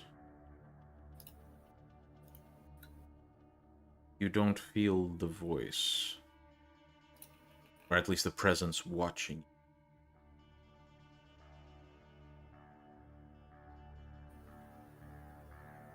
And I will be adding something to your sheet.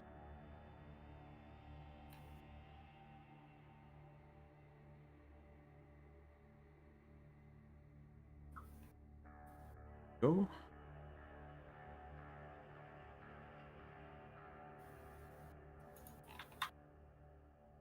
It's 5 dots. There we go. Added. Okie dokie. As you turn, you feel a sense of not peace and not dread, but a sense of uncertainty about the event that slowly approach. But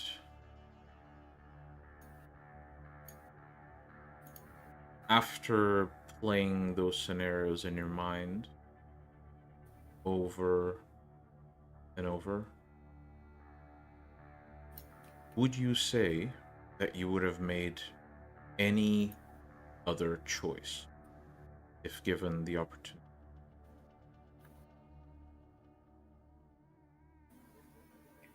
Probably not.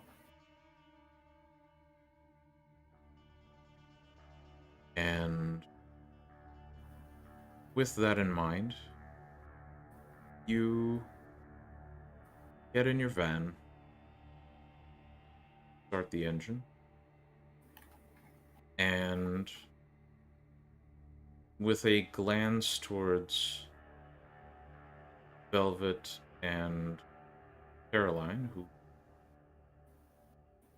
seem to hug each other with bittersweet smiles on their faces.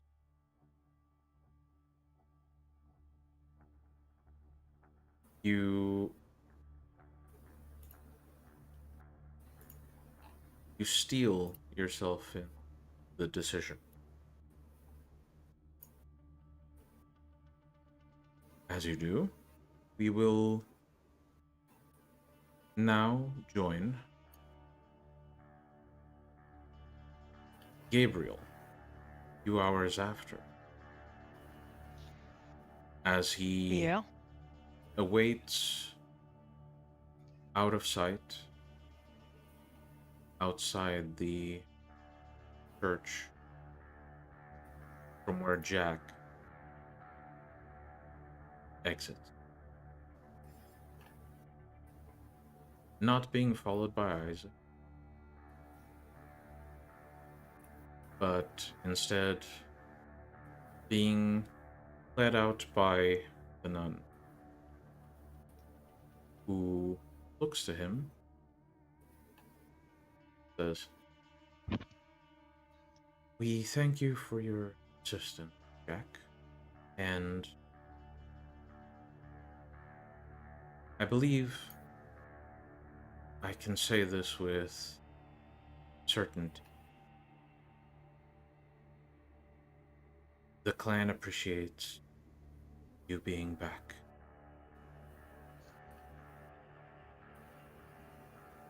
Never really left. Just got the vibe that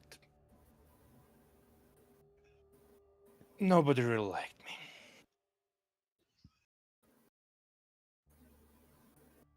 Am And with that, I ma'am? right here with them?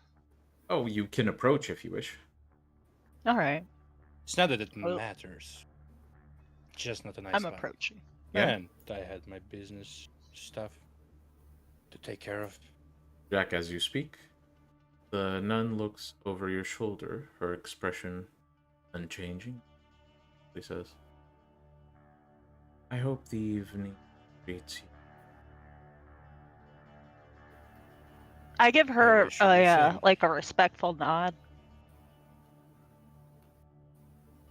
And steps back to the church, closes.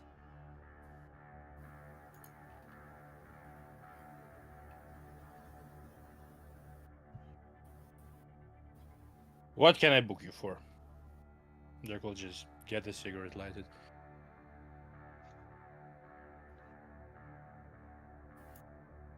Well,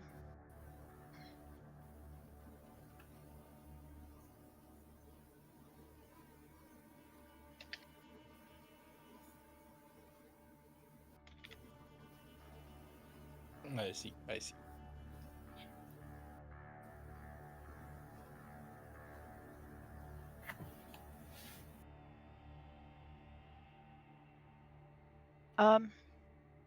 So I suppose you just, as per usual, as plenty of us do, don't have a fuck to do, which I can respect. I have some things. Although I think I would like your help with them. Sure. Now that this market. I don't really want to talk about this here. I pause and glance pointedly at the By church. all means. Right. Well, And since it's my car, I can fucking smoke in it. so as Jack lights his cigarette and enters the very the car absolutely consumed at this point by the stink of tobacco.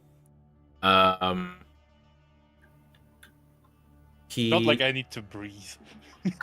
He invites you in, Gabriel, and where would the two of you drive?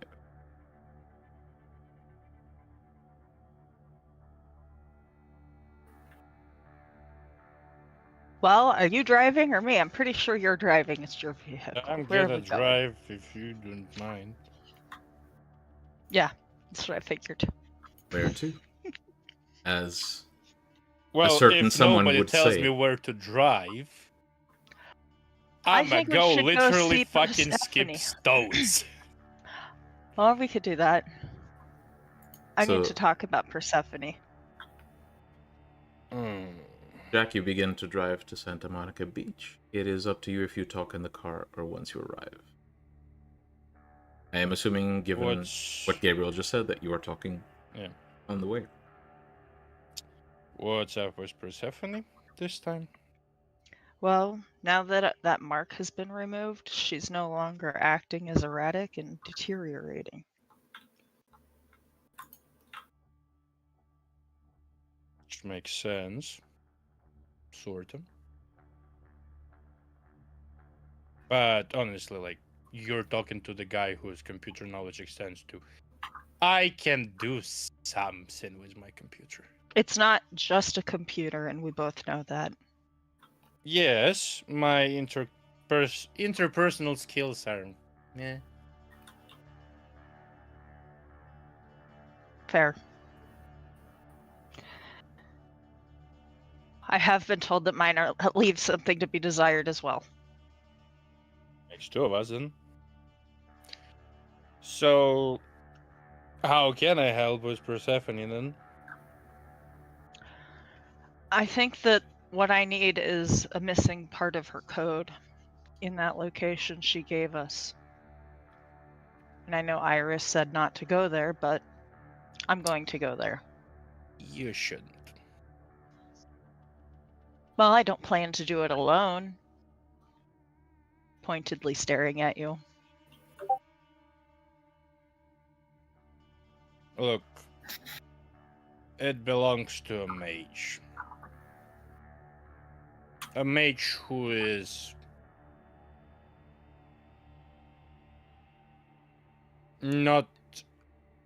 doesn't have any animosity towards us.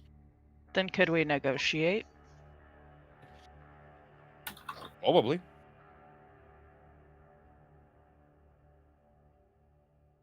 Would the Black Hand employ a mage? They probably would. Wouldn't you? Of course I would. I'll That go would be an to- excellent resource.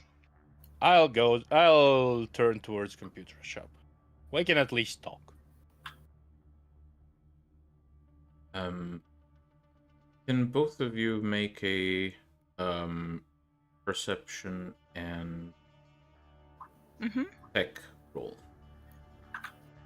I cannot. I don't have technology. Improvised solutions or tactical? Well, I can roll perception, but the difficulty is probably going to be. The difficulty of the roll isn't that great, but given that you don't have tech, you can roll. It's just the result is not going to be as informative. Gabriel, what was the question you asked? Specialties that may apply. Improvised solutions or tactical? I don't think either of those... Well, actually... Improvised solution might. So I'll allow it here, just because the situations where it would apply much better don't happen very often, so I'll allow it here. 4. Cool. So, Jack, you're not sure how the fuck it works, but your car, like your car radio, usually has a bit of information there, like time, the date, and you see like there's a flicker of it shutting off and on constantly, and you kind of find it a bit weird. Bump it with your hand, and it's still a bit flickering. Gabriel, given that you have more interaction with Persephone, you would know that Persephone can, to some extent, because you've studied these phenomena quite often, Persephone can, to some extent, influence some devices around her, but not to any significant extent. Potentially, this is some attempt at reaching out to the radio. Maybe it's Persephone trying to get your attention, but you do notice that whatever's happening, unless Jack had some recent malfunction in the car, this is way too coincidental to be coincidental. Does the I have a question. The like the flickering of the radio and such, is there any like pattern to it? And I Good could rhythm. decipher? Morse rhythm. code. So, Thanks. since you asked the question, and I think it's fair given Jack's past that he could roll for it, He but would I don't know know. I don't Morse know code. if he would recognize it as a message. That's my issue. You might just think it's a malfunction because no tech, right? So I'll think I'll have just Gabriel roll for this unless Gabriel mentions it out loud. But you can roll int and academics. Does abstract thought apply? Quantum physics does not apply. Quantum physics does not apply. The Abstract car thought. just gets a quantum computer. Abstract, abstract thought, I thought? don't think applies simply because you are checking if it is a specific thing that is, might be. I'm gonna spend a willpower so that I auto succeed, but I'm gonna roll to see if I, to try and do well. Mm-hmm.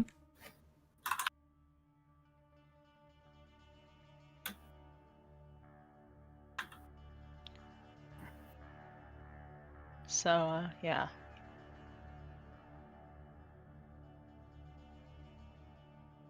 All right. So you recognize that there are patterns to it. If it was Morse code, it would just mean like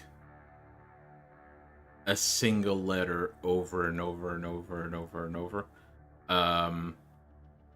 So you don't think it's Morse code, but there is a pattern to it. A repeating pattern. Persephone, I say out loud. The flickering stops.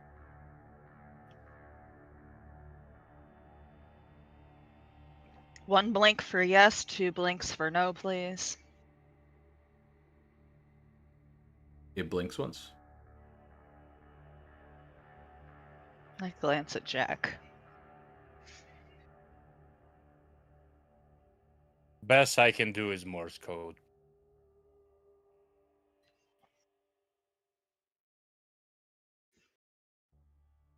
I thought it was Morse code at first, but Oh, it wasn't. no. Mind if I take a look? It's Persephone in your radio. Obviously, but I wasn't really paying attention to the flickering. It was just one letter over and over. It wasn't a message.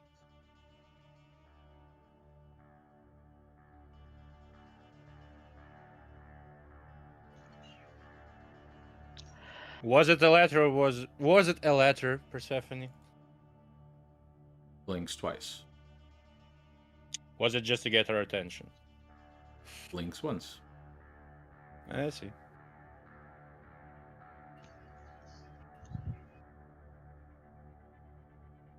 Well, containment's failed. That we know. Ah. I will remind you, Gabriel, just because I know there are gaps in memory that we have that characters don't. It was established that Gabriel himself would have Persephone on him. Oh, was it? Yes. Oh, okay. At least in one of Never our mind, forget conversations. Forget I said that then.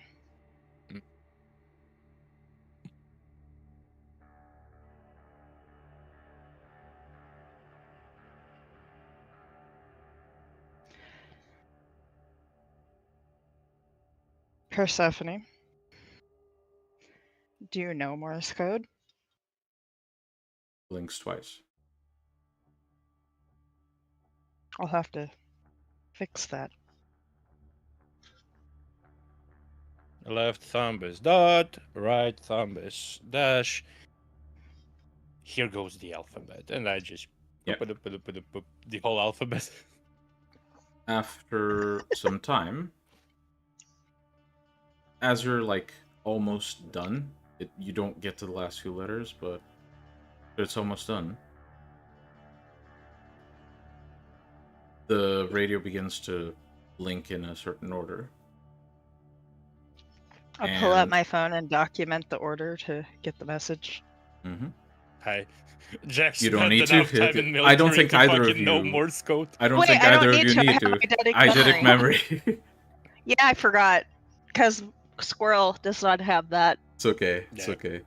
So, yeah, both of you end up understanding from the patterns that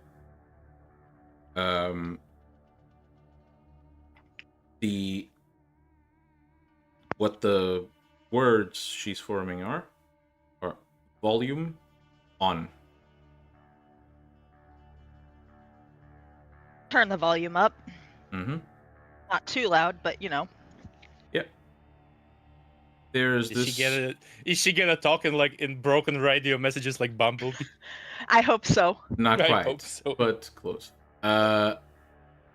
There's this Ding. really heavy distortion on the radio, and then it goes quiet. You hear this pop,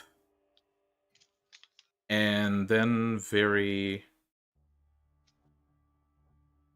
Persephone's very recognizable AI-ish voice rings through the car speakers.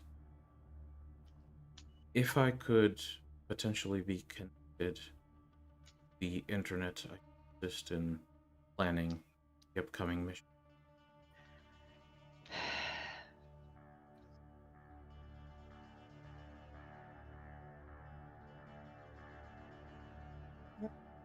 And we have gone over what would be required in order to allow something like that.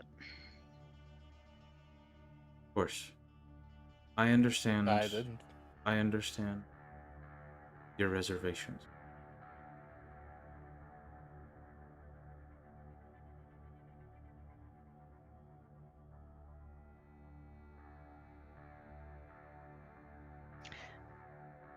You know, the deal and ensuring that you do not contact my former alliances. It stands.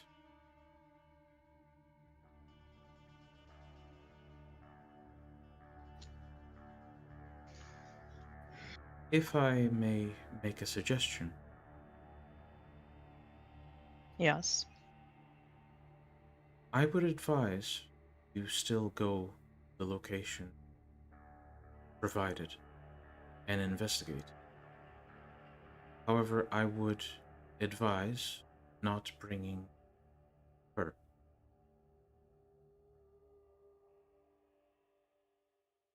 I would agree with that. As in...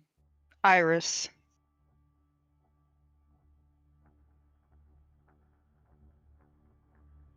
And would I be bringing you? Entirely up to you. All that needs to happen is that you must kill who you find in that building on the top floor. And you need to retrieve something. It will be obvious once you...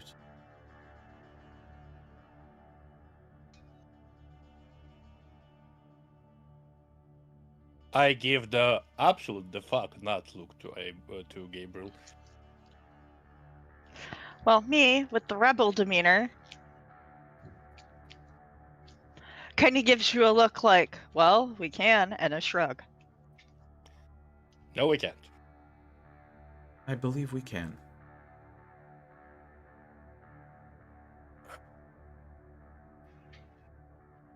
I understand the reservations may be No, but inflamed. not just the reservation, putting just my fucking neck on the line. I understand these concerns may be inflamed further by the ring you carry on your person.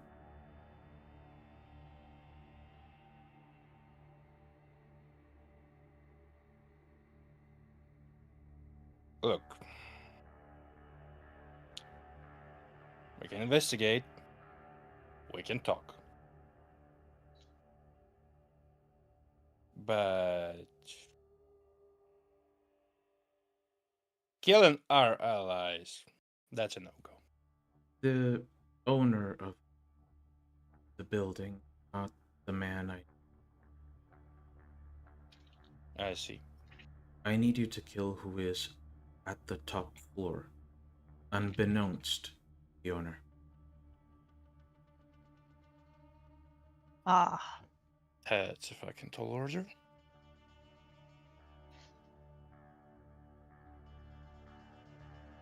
Should you reveal the target's presence to the owner, I am certain the owner would assist you in his demise. Now there's a thought. Why does this person need to die? What did they do? Who are they? I don't remember, but I could if brought back the item.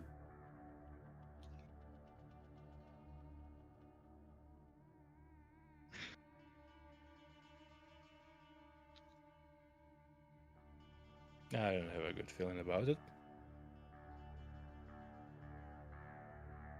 Well, we could go and talk to the manager there, the owner, as you would.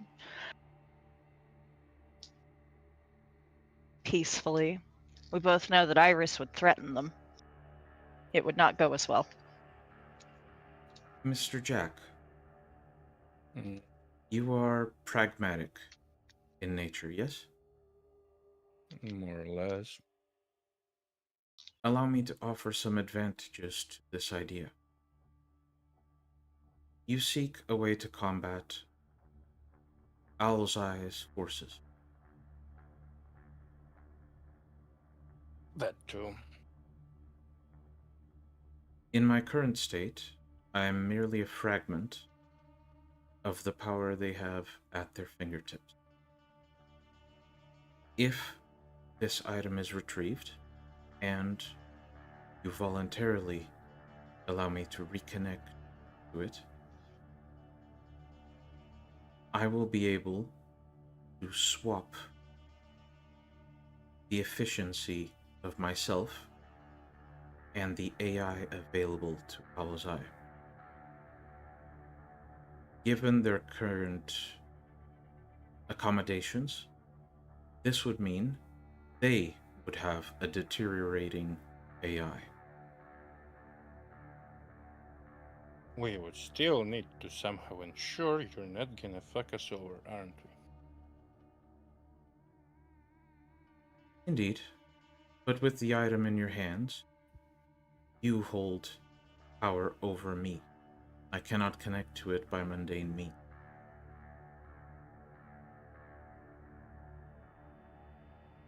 So that most likely would have to be a pact with somebody. Of sorts.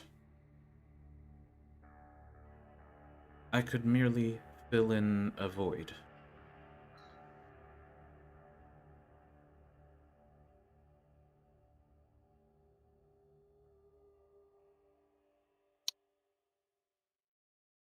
Well, then we can talk to the owner.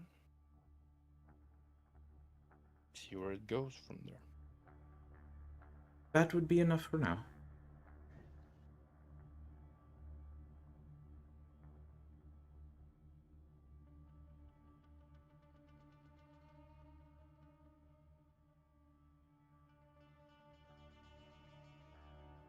Just for honesty's sake, are you in the lab? In a lab? The one that was the computer lab. Not at the moment, no. I see. This is the first and only time I've reached out. In the meantime, however.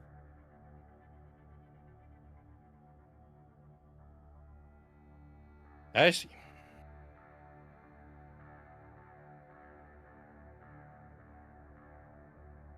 Just make sure he cannot detect you. You may leave me in the car if you... Or bring me back to the lab first. A very meaningful look to Gabriel. He just gives you a bland, emotionless look. Then to the lab we go. Of course. Do you have any questions before I disconnect from this radio?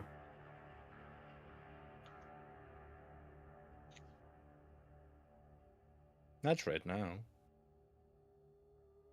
Very well, then. And immediately it cuts off with a pop, and you just get some bland pop song that was on the radio. Dear God, turn back my normal radio station. The one that plays the filthiest fucking 08 music. I don't have enough money to have a radio station in LA to play the fucking 08 metalcore. Oh the God. Oh dear God. So,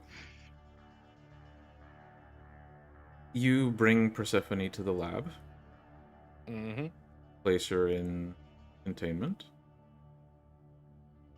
What do you do?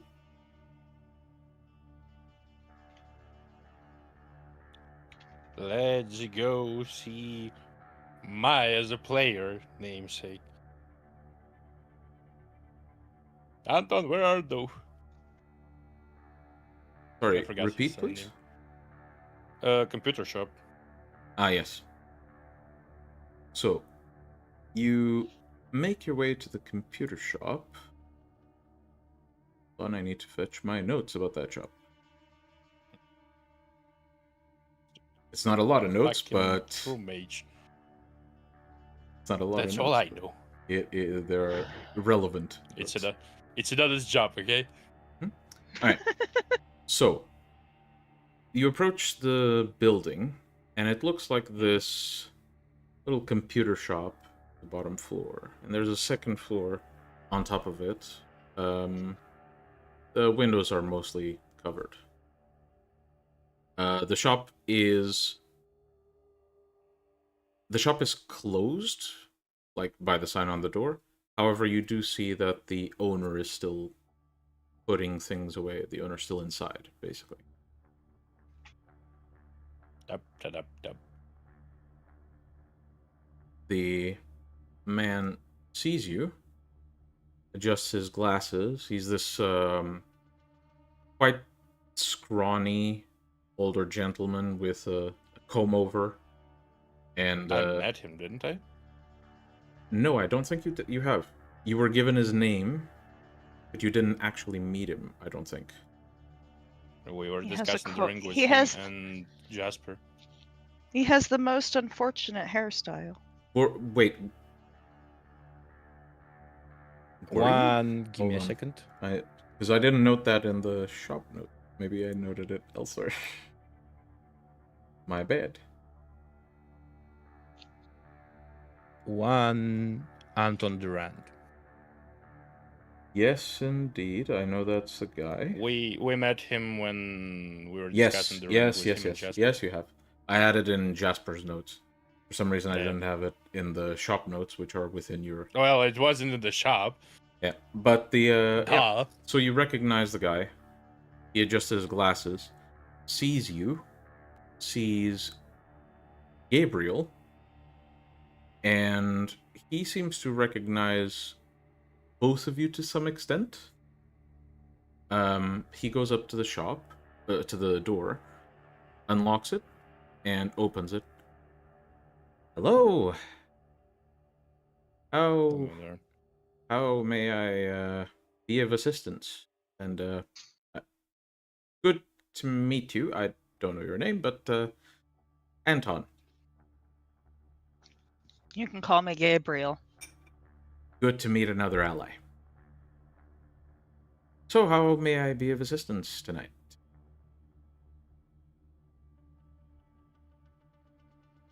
Well, another meaningful look at Gabriel. It's your mess. Like, as a player, it's your mess. You fucking deal with it. I'm the intermediary. Well,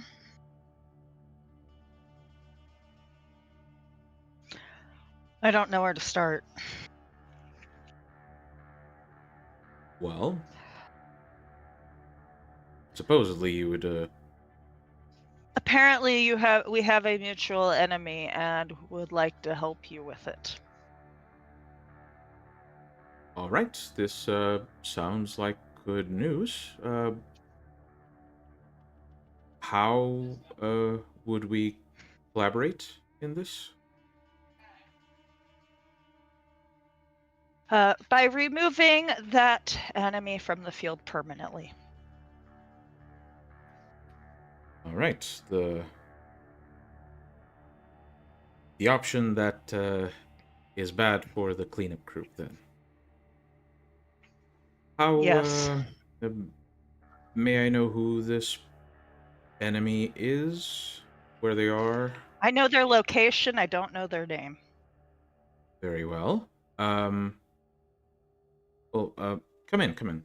And he basically actually turns his back to you, which for both of you, since you're socially savvy, at least in character, you you understand as like a sign of trust.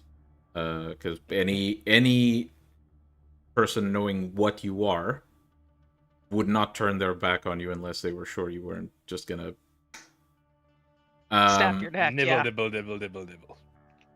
He turns his back to you, allows you to come in through the unlocked door, and goes behind I'll the. close it and lock the door from behind us. Yep. He goes to like the behind the counter to a back room, and you hear like buttons being pressed and a kettle starting to boil. And then he comes to the front and says, "Right. So since we are discussing business, what details can you share about this target?" I know their location. Very well. So you've said where that might where might that be? I'll it's the top floor of this building at this address. Do you mean the second floor? Unless you have a sneaky third floor, I presume. How did you come about the information of the quote top floor? That might actually assist me in pinpointing where you want to go. A spirit, basically. Spirit-ish. Cryptic. But if the source is supernatural, then It is. okay. Would you like to examine that area now? I will glance at Jack. I mean, is it your apartment upstairs? Oh, no. I mean, maybe, but no. For the most part, no.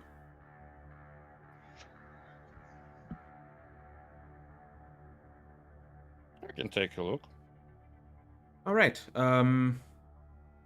Might feel a bit disorienting, but you lot seem to be quite resistant to a lot of the things that can happen. So you should be fine, I think. I hope. Are you about to use magic on me? Well, I'm not going to. But Hmm. depending on what top floor you mean, you might get some exposure. Now, your kind seems to be a bit resistant to some extent to a lot of the things that can be done. Obviously, fireballs are a safe and sure way to make the effect Fireballs permanent. are our favorite. I would prefer to avoid that at all possible. No, sorry. I'm not. I have worked with your kind previously. Very well, then you know that certain things might not be Do permanent. not question what. Do not question what I see. Well, up the stairs, there is a well, there's a metal door. You can input codes onto the pad next to it. There's no handle. You'll recognize the door straight away. Input the necessary code. It will open up, and you can get to the top floor. Question being, which top floor? Do we have, like, as a player, do we have any code given from Persephone? Yeah, didn't she give me numbers or whatever? You do have eidetic memory, and since you put 2 and 2 together yourself, I won't have your roll to see if you can put 2 and 2 together. She did give you a series of numbers. I'm gonna rattle those numbers off and ask him if they mean anything to him.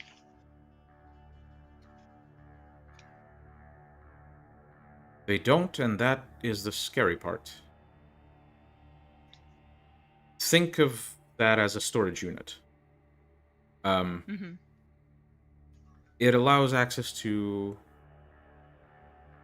for example, my collection of DVDs, right?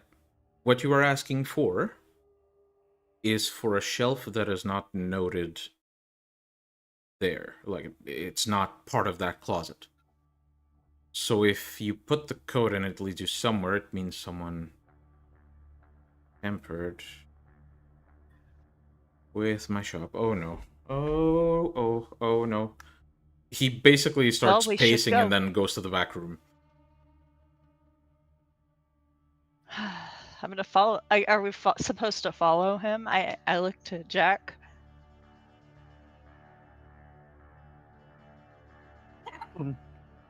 Could you repeat that, Jack? Mr. Durant.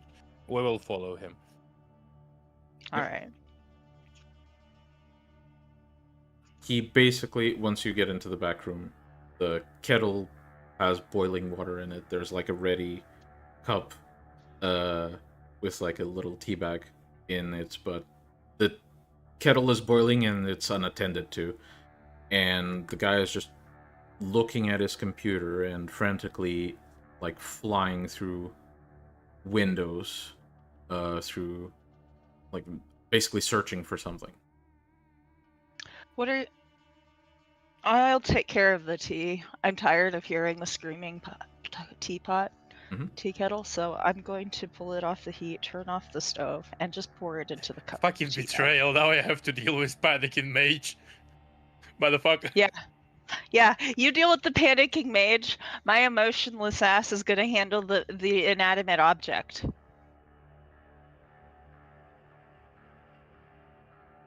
If only you could see my shit-eating grin right now.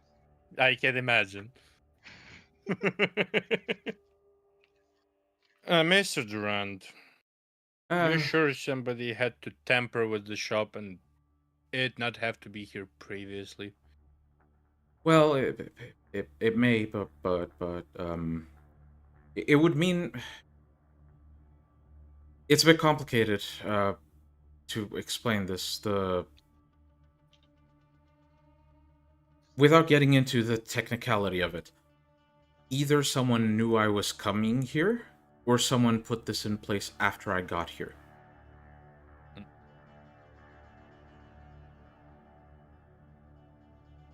Well, Do you know how my kind deals with unwelcome guests? Well, maybe you can employ your brand of magic.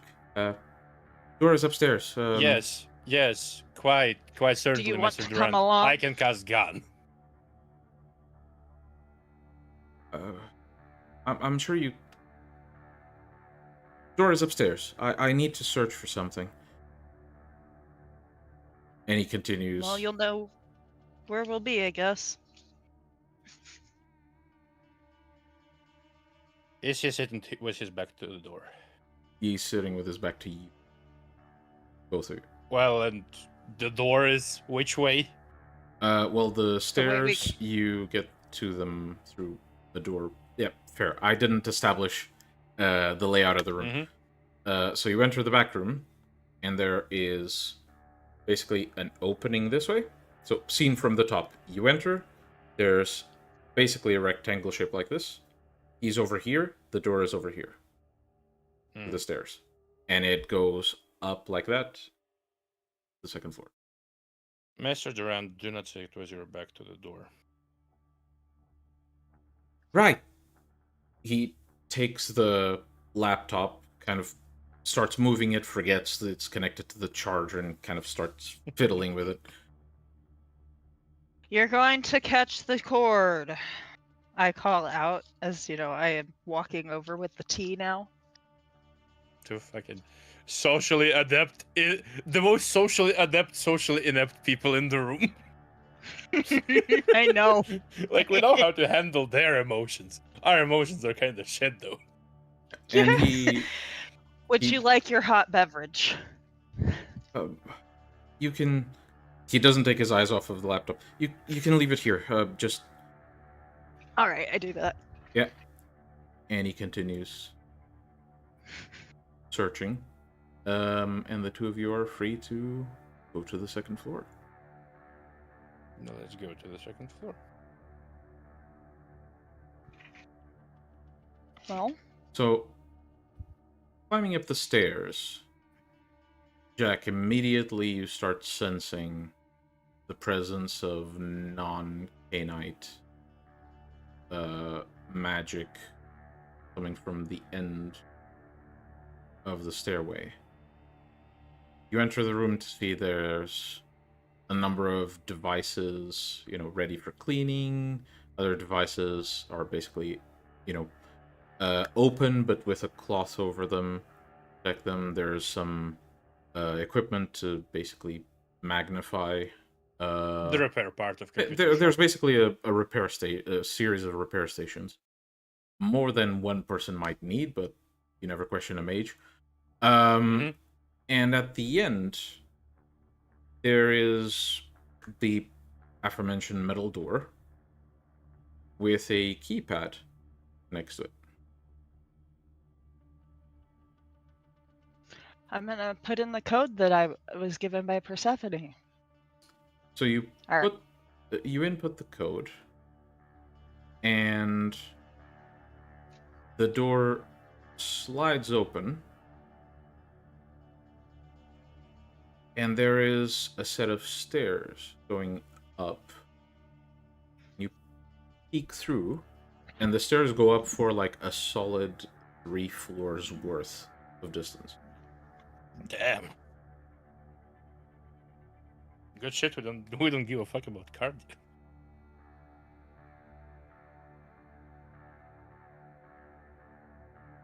Do you go inside? Well, I kind of want to go get Persephone at this point. What do you think, Jack? Well, if we're gonna be bitches, let's be whole bitches, not part-time bitches. Sure.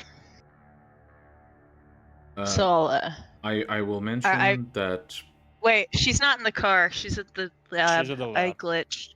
Yeah. I messed up. That's not what I'm saying. Yeah, I will. Yeah, I was going to my- mention time is progressing, so I'm accounting for that. I'm tired. Okay. My brain is not working. I apologize. My idea of if you're gonna be a bitch, be a whole bitch was about going up the stairs. Yeah, fuck it. Let's go. All right. And while we go up there, I will be blood buffing. Mm-hmm. Spend as much blood as you would like. As you climb up the stairs, the scent of stale, dried blood catches in your nostrils. It is quite old. The only reason why you catch it is because both of you, to some extent, have enhanced senses, so I'm just granting you. But it is dried beyond any salvaging. It's very old. You'd say, like, if you had to guess coming into this smell, you'd say like more than 3 days. But given that you know Persephone's situation when you found her, etc., etc., etc., you can't guess how long it's been. You climb up the stairs and enter this very plain-looking room that is coated in signs of struggle, combat. There are chips on the walls where objects might have hit them. There are blood splatters, and you do see a number of ashes spread around. At the end of the room, you see what looks like a very fresh body with essentially its head mostly cut off. It's basically hanging by a bit to the back. It looks fresh. It doesn't smell fresh, but it looks fresh. And there's obviously a number of there's obviously a number of injuries on it. The clothes are quite tattered, but through the tattered clothes you can see this very visible scar across its chest.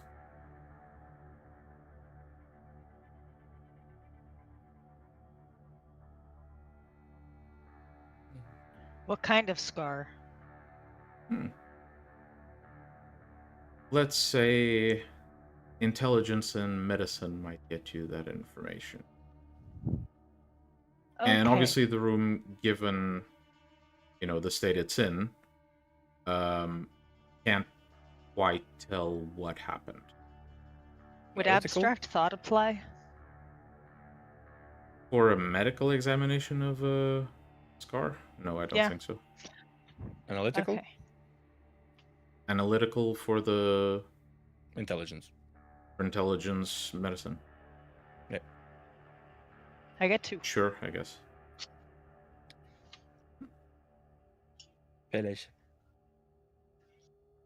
Oh, that's Damn, what I boy. forgot to say is Palese. Yes. So, yeah, definitely... You always invoke Pelece.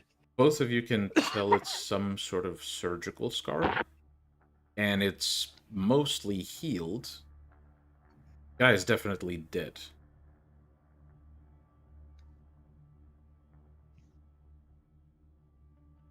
Try not to touch anything, Yeah. because I have to do it first. And I'm gonna read the spirit, do the spirit's touch on the guy. Perception, empathy, I believe. Please do. Pelece.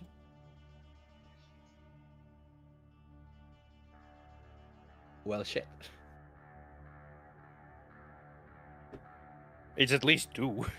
All right. So you definitely get the name. Mm-hmm.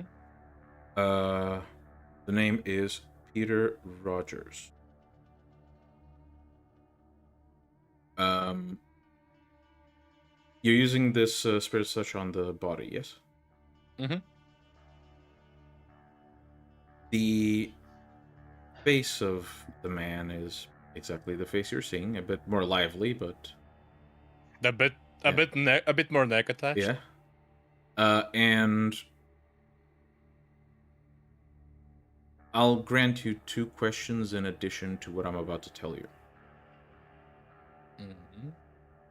Despite the fact that you're touching very, very evidently old, dead flesh,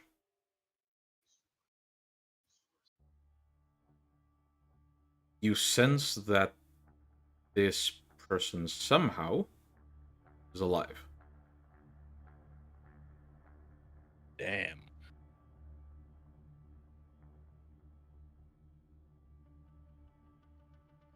Do I feel Well- a heartbeat anywhere?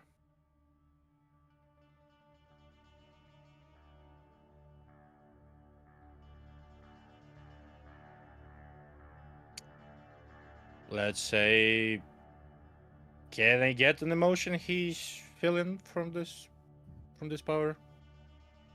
Right? That would I'll probably be count- aura sight, actually. I'll count that as your first question because the Yeah, second like, one. if I can't, I can't. It's just So I'm not sure about the power itself. So your first question is, can you sense any evident emotion coming from the guy? Mhm.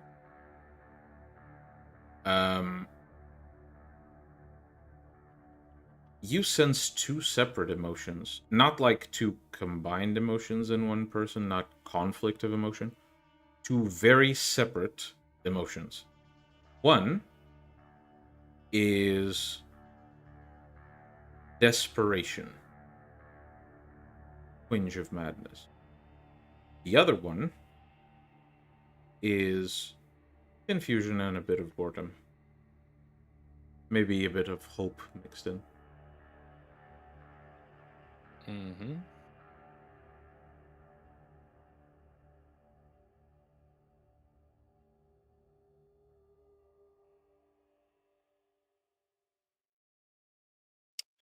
One more Well, question. no pulse, and by the feel of it, multiple personalities. Could he be Malkavian? Sort of two headless, but hey. I can answer that question for Jack himself because he wouldn't know this. You sense very clearly non-Cainite magic on this body, which basically indicates that either it's a very, very enchanted Cainite in torpor, or it's not a Cainite at all.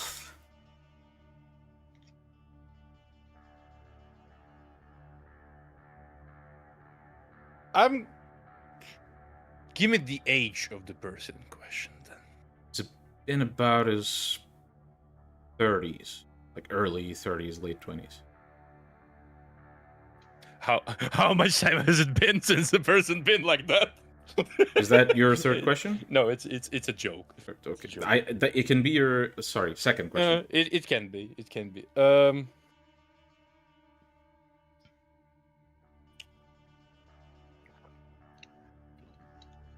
Is there anyone else Mechanically, up here? mechanically, would I be able to like get if the vicissitude has been used on the person with Spirit's Touch?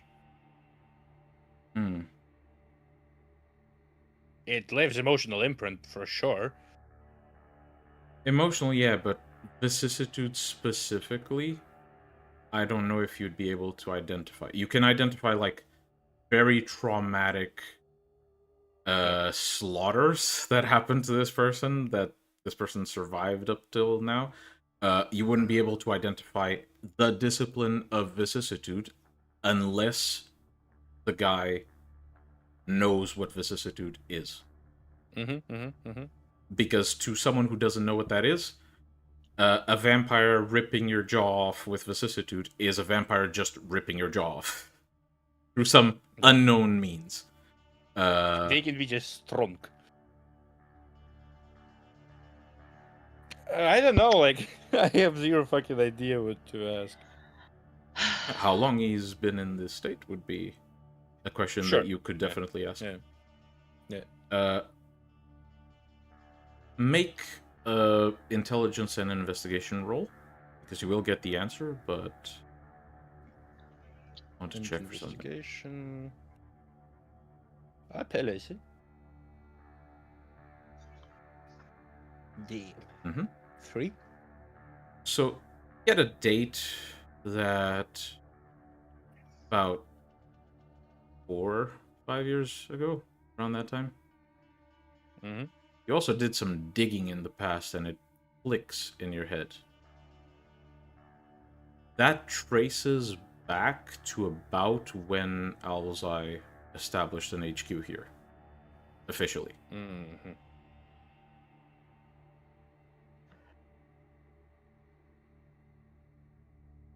Well, can I? Yeah, I will share the information. And Gabriel, you may perform your own actions at will. I will leave you for a second. Excuse Mhm. me. Well, he's with the body. I'm going to make sure that we're actually alone up here, I guess. All right. Perception alertness. And I will bump up the difficulty by 1 for the simple reason that I will give you a bit extra if you succeed. Abstract thought? No, that's not the tactical. Tactical, That definitely, was for. because you're checking. Yeah, the line switched on my for me for a second. It was unfortunate.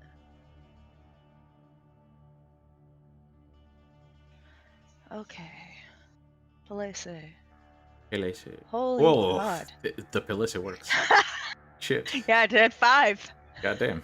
Okay, so you're not so much looking for someone, because this is quite a small room. You'd be able to see someone's not really anywhere they can hide.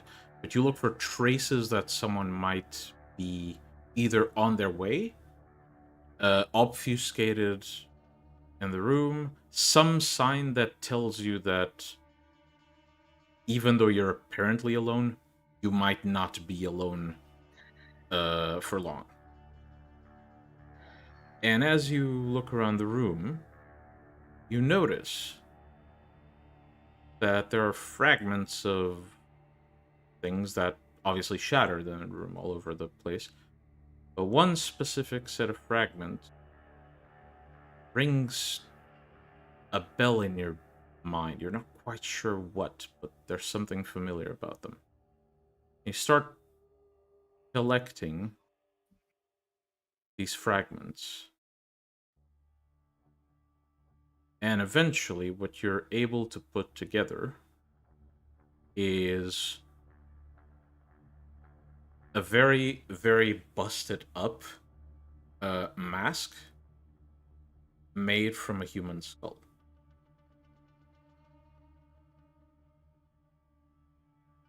Yeah.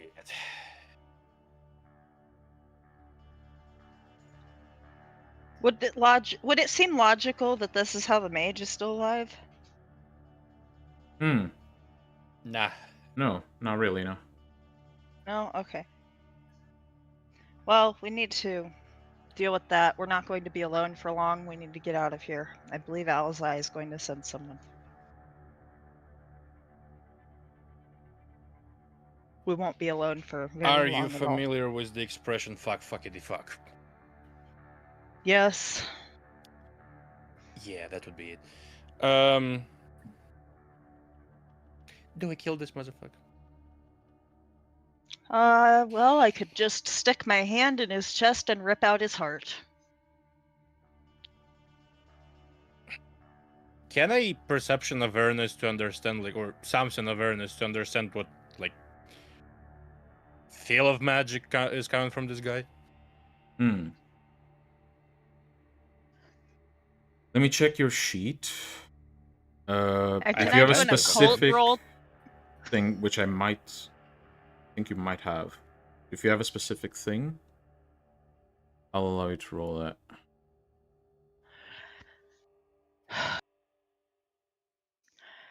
Could I roll occult on this skull thing I found? You can roll Intelligence something. occult, definitely. Jack, Mm-hmm. you can roll perception awareness. Because it is a topic I know you've studied to some degree. Your path is I don't very... know shit. What the fuck?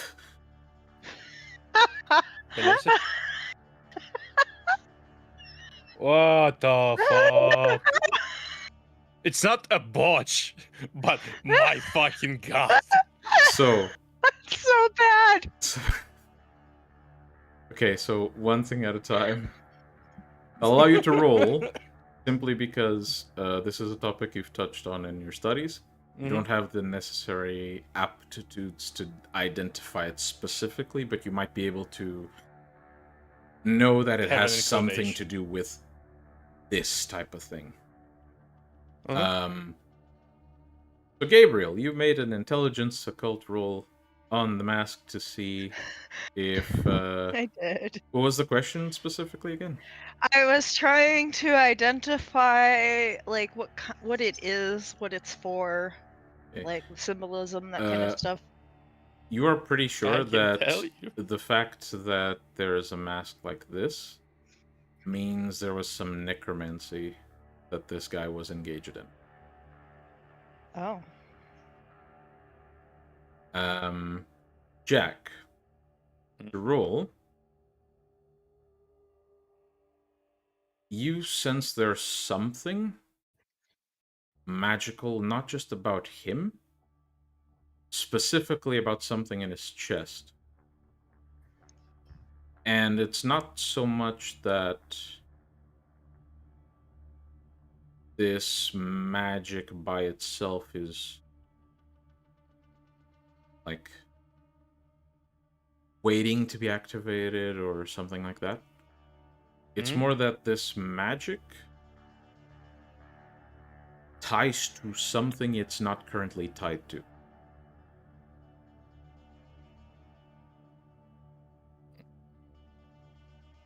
Sort of fits the description of what's going on with Persephone. Do I recognize the mask Gabriel is holding? Because I think I might have an idea. It depends if you would look at it, but if you do, you probably... Yeah, like at some point I would you've look seen who wears this type of shit, so... And I did say, hey, I found this mask. Yeah, like I spent some time like tisming away at the guy, and like, oh fuck. I think he's into necromancy. I think whoever put him here was. Yes. Not for that reason though. You know people who wear this mask. Alzai? Talmahara? Yeah. Not the same. But But just as bad. you find anything else? Did I? I don't think I did. No, Definitely not besides the signs... fact that Definitely signs of a fight. signs. I'll explain all the signs that I found of the fight and Actually, explain why I think that we're not going to be alone for long. so intelligence and investigation, Gabriel, because you did look around quite a bit, and you had quite a few successes on the previous. Abstract thought. Yes, finally something where that applies. Yay! That's 9 dice. Palese. Well, That it was is better. 3 successes actually. Yeah. So, It's a 10 not Jack, stand. Yeah, it does. as you ponder the situation, Gabriel paces around the room, looking around, and you see him sort of just moving his hand around and thinking. Then he looks at the Pointing body at this or that. and gets at an angle, looks behind. And then Gabriel, after thinking and investigating and trying to visualize the events here, you can tell that not just a fight happened here, But this guy was ambushed. He resisted the ambush for as long as he could. And he was originally in the opposite corner of the room to where he is right now. He specifically tried to get as close to that corner as possible before he was nearly decapitated. Is that where the mask was? No, the mask was shattered. You deduce that that is probably because of an impact to the face of whoever was wearing the mask that shattered the mask. Talmehera attacked this guy. Presumably. The key bit of information that I think kind of jumps to you the most is that the guy was originally in one corner, was ambushed, and in the process of the fight, desperately tried to get to the opposite corner of the room. Well, I'm gonna go to the opposite corner right now. Yeah, where the body Obviously. is. No, to the one where he was trying to get to. Yeah, that's where the body is. Yeah, where the body is. If there's and look over there because there's clearly something he wanted. So you look around. You look at the rubble near him. You eventually find something that definitely rings a bell in your mind. Throughout this entire small room filled with all sorts of clutter, the room is very bare bones on the walls. Like I said, no windows or anything like that. It's very plain looking. There is an empty outlet here.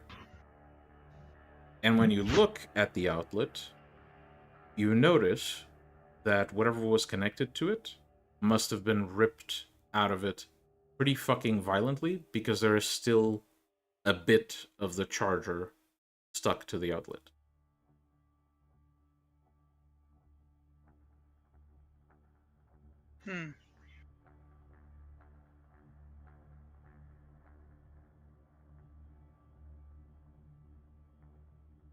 I assume that was what we were supposed to find? It looks like it.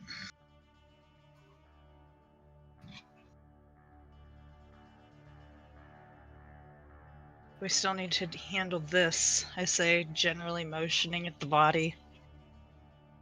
He's been putting death off for long enough, isn't it his time? Probably. We shouldn't try to avoid our fate. I'll aura read the motherfucker to see if it's like a vampire or a ghoul or something like that. Aura reads as a mage. Shit.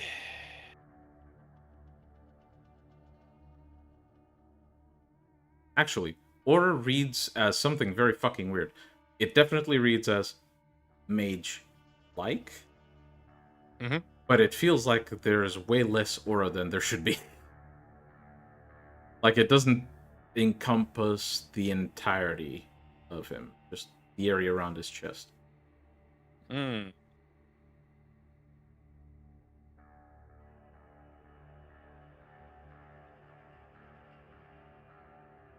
I mean, we can do the dirt and do the fucking open chest surgery over here. Question is, do you?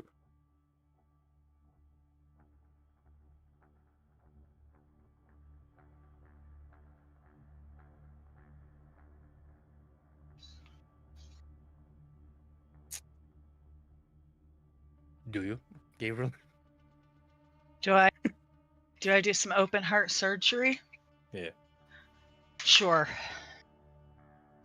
All right. Could Well, you Avoiding action. responsibility. could you describe possible how you deniability. approach the situation? Well, I did tell Persephone I was going to kill this guy.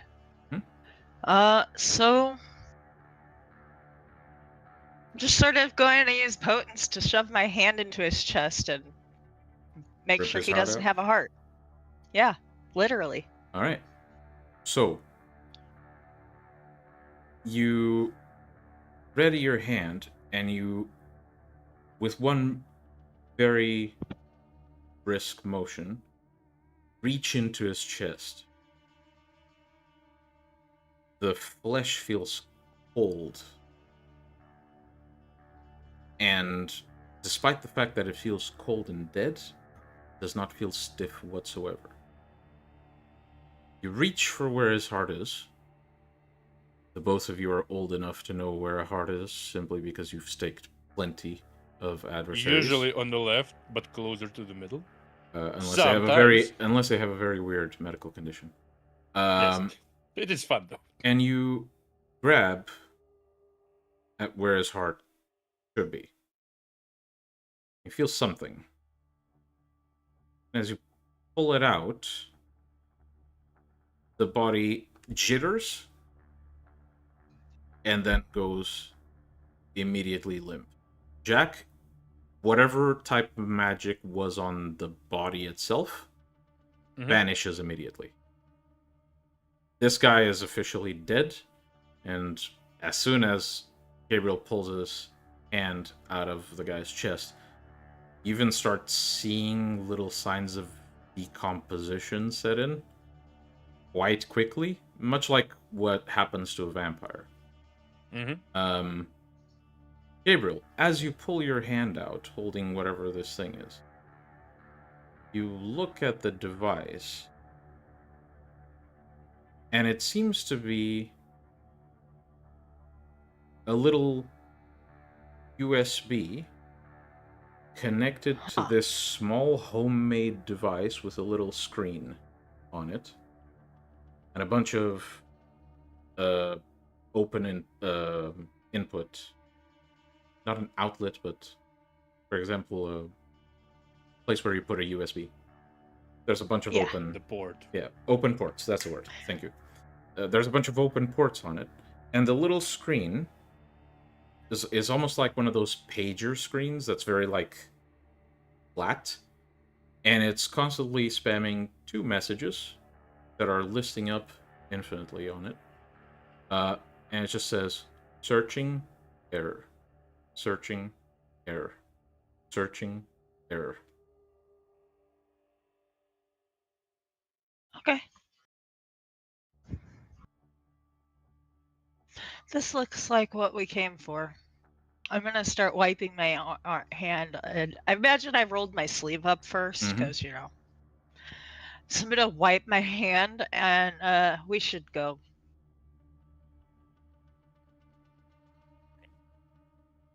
All right. You head down the stairs, and as you approach the door that is still very much open, you walk through, you look back, and you didn't hear it close, but it closed at some point. You are now back in the IT shop,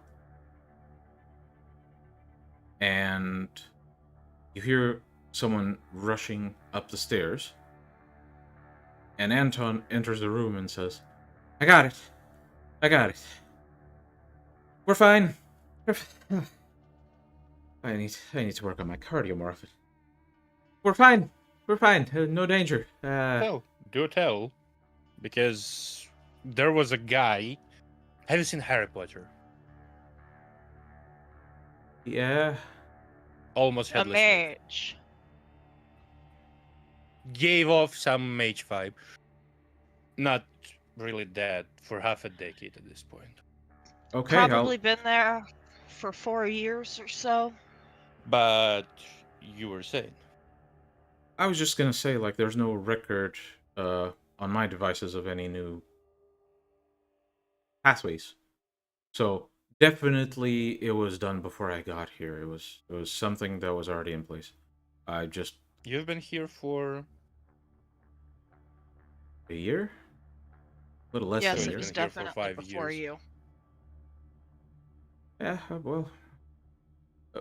Point being, we're not in danger. So, but you said you found a body. Yes. Do you mind if I just, He just wants to pop in your head and show you. telepathy? Oh, with the conditions I've mentioned in the past, if those are still fresh in your mind, Do not harm you? or modify any information, dig out any By information that we have. It That is takes not willingly effort to dig given. up the information you are not thinking of. So think of pink elephants and relax. Okay. And I'll telepathically connect to him. Mm-hmm. Do you share everything, or is there something you? I'll also show share? him the body, All right. Guy says, and if he has further questions, "That's definitely not someone I recognize." How do you show the body, before or after the surgery? before I told him like how it's gonna look, Yeah. like almost headless Nick. Yeah, I see. Well,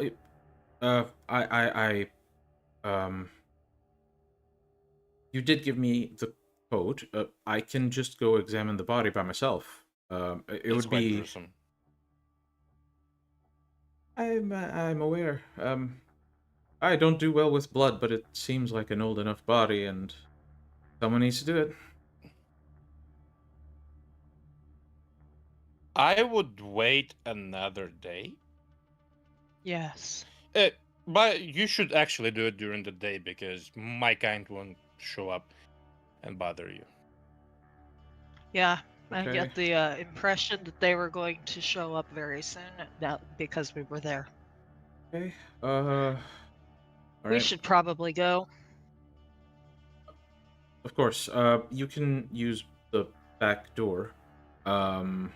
That way, the shop appears empty to any bystanders, and no one sees you leave. Just in case you need reminders, cut the head off, fire, wood to the heart. Oh, Sometimes our kind are yes, of course. If some idiot decided to show up. They won't, Sometimes I'm they're sure. allergic to silver. Rare. It is rare, but maybe you get lucky. Okay then. Thank you for the advice. Back door is available to you. Back door it is. Yeah.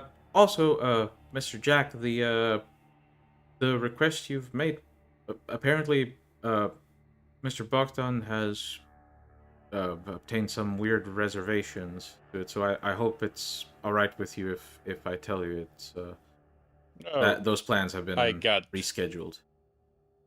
I got the feeling it's gonna be like that. Okay, well, I hope we stay in good terms. You remain an ally of our You know where to family. It was good to meet you. Thank you for I'm glad we could assist each other. Likewise. Now, please, if there is someone looking for you, Off we fuck. I'm going. Yep. You leave. Get to the car. You begin to drive away. And Gabriel, if you look at the device, instead of saying searching error, it just says searching, and it continues sending this message All right. into the screen.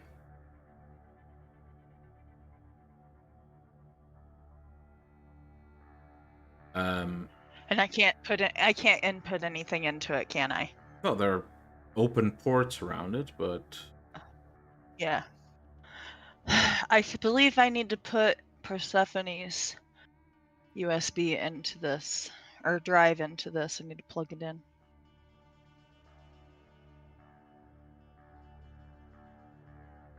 Well, we definitely should talk about it with her. right. As the two of you establish what be done, we will end tonight's session. I hope everybody enjoyed. And remember to check the links below for Amalia's book, for RS Experiments, who makes the music. And obviously, check out both our YouTube and Twitch channels. Subscribe there. Catch us every Sunday, same time. And you can watch the backlog of videos on YouTube. Thank you, everybody, for watching. And we'll see you next week in the next episode of Beyond Armageddon. See you around.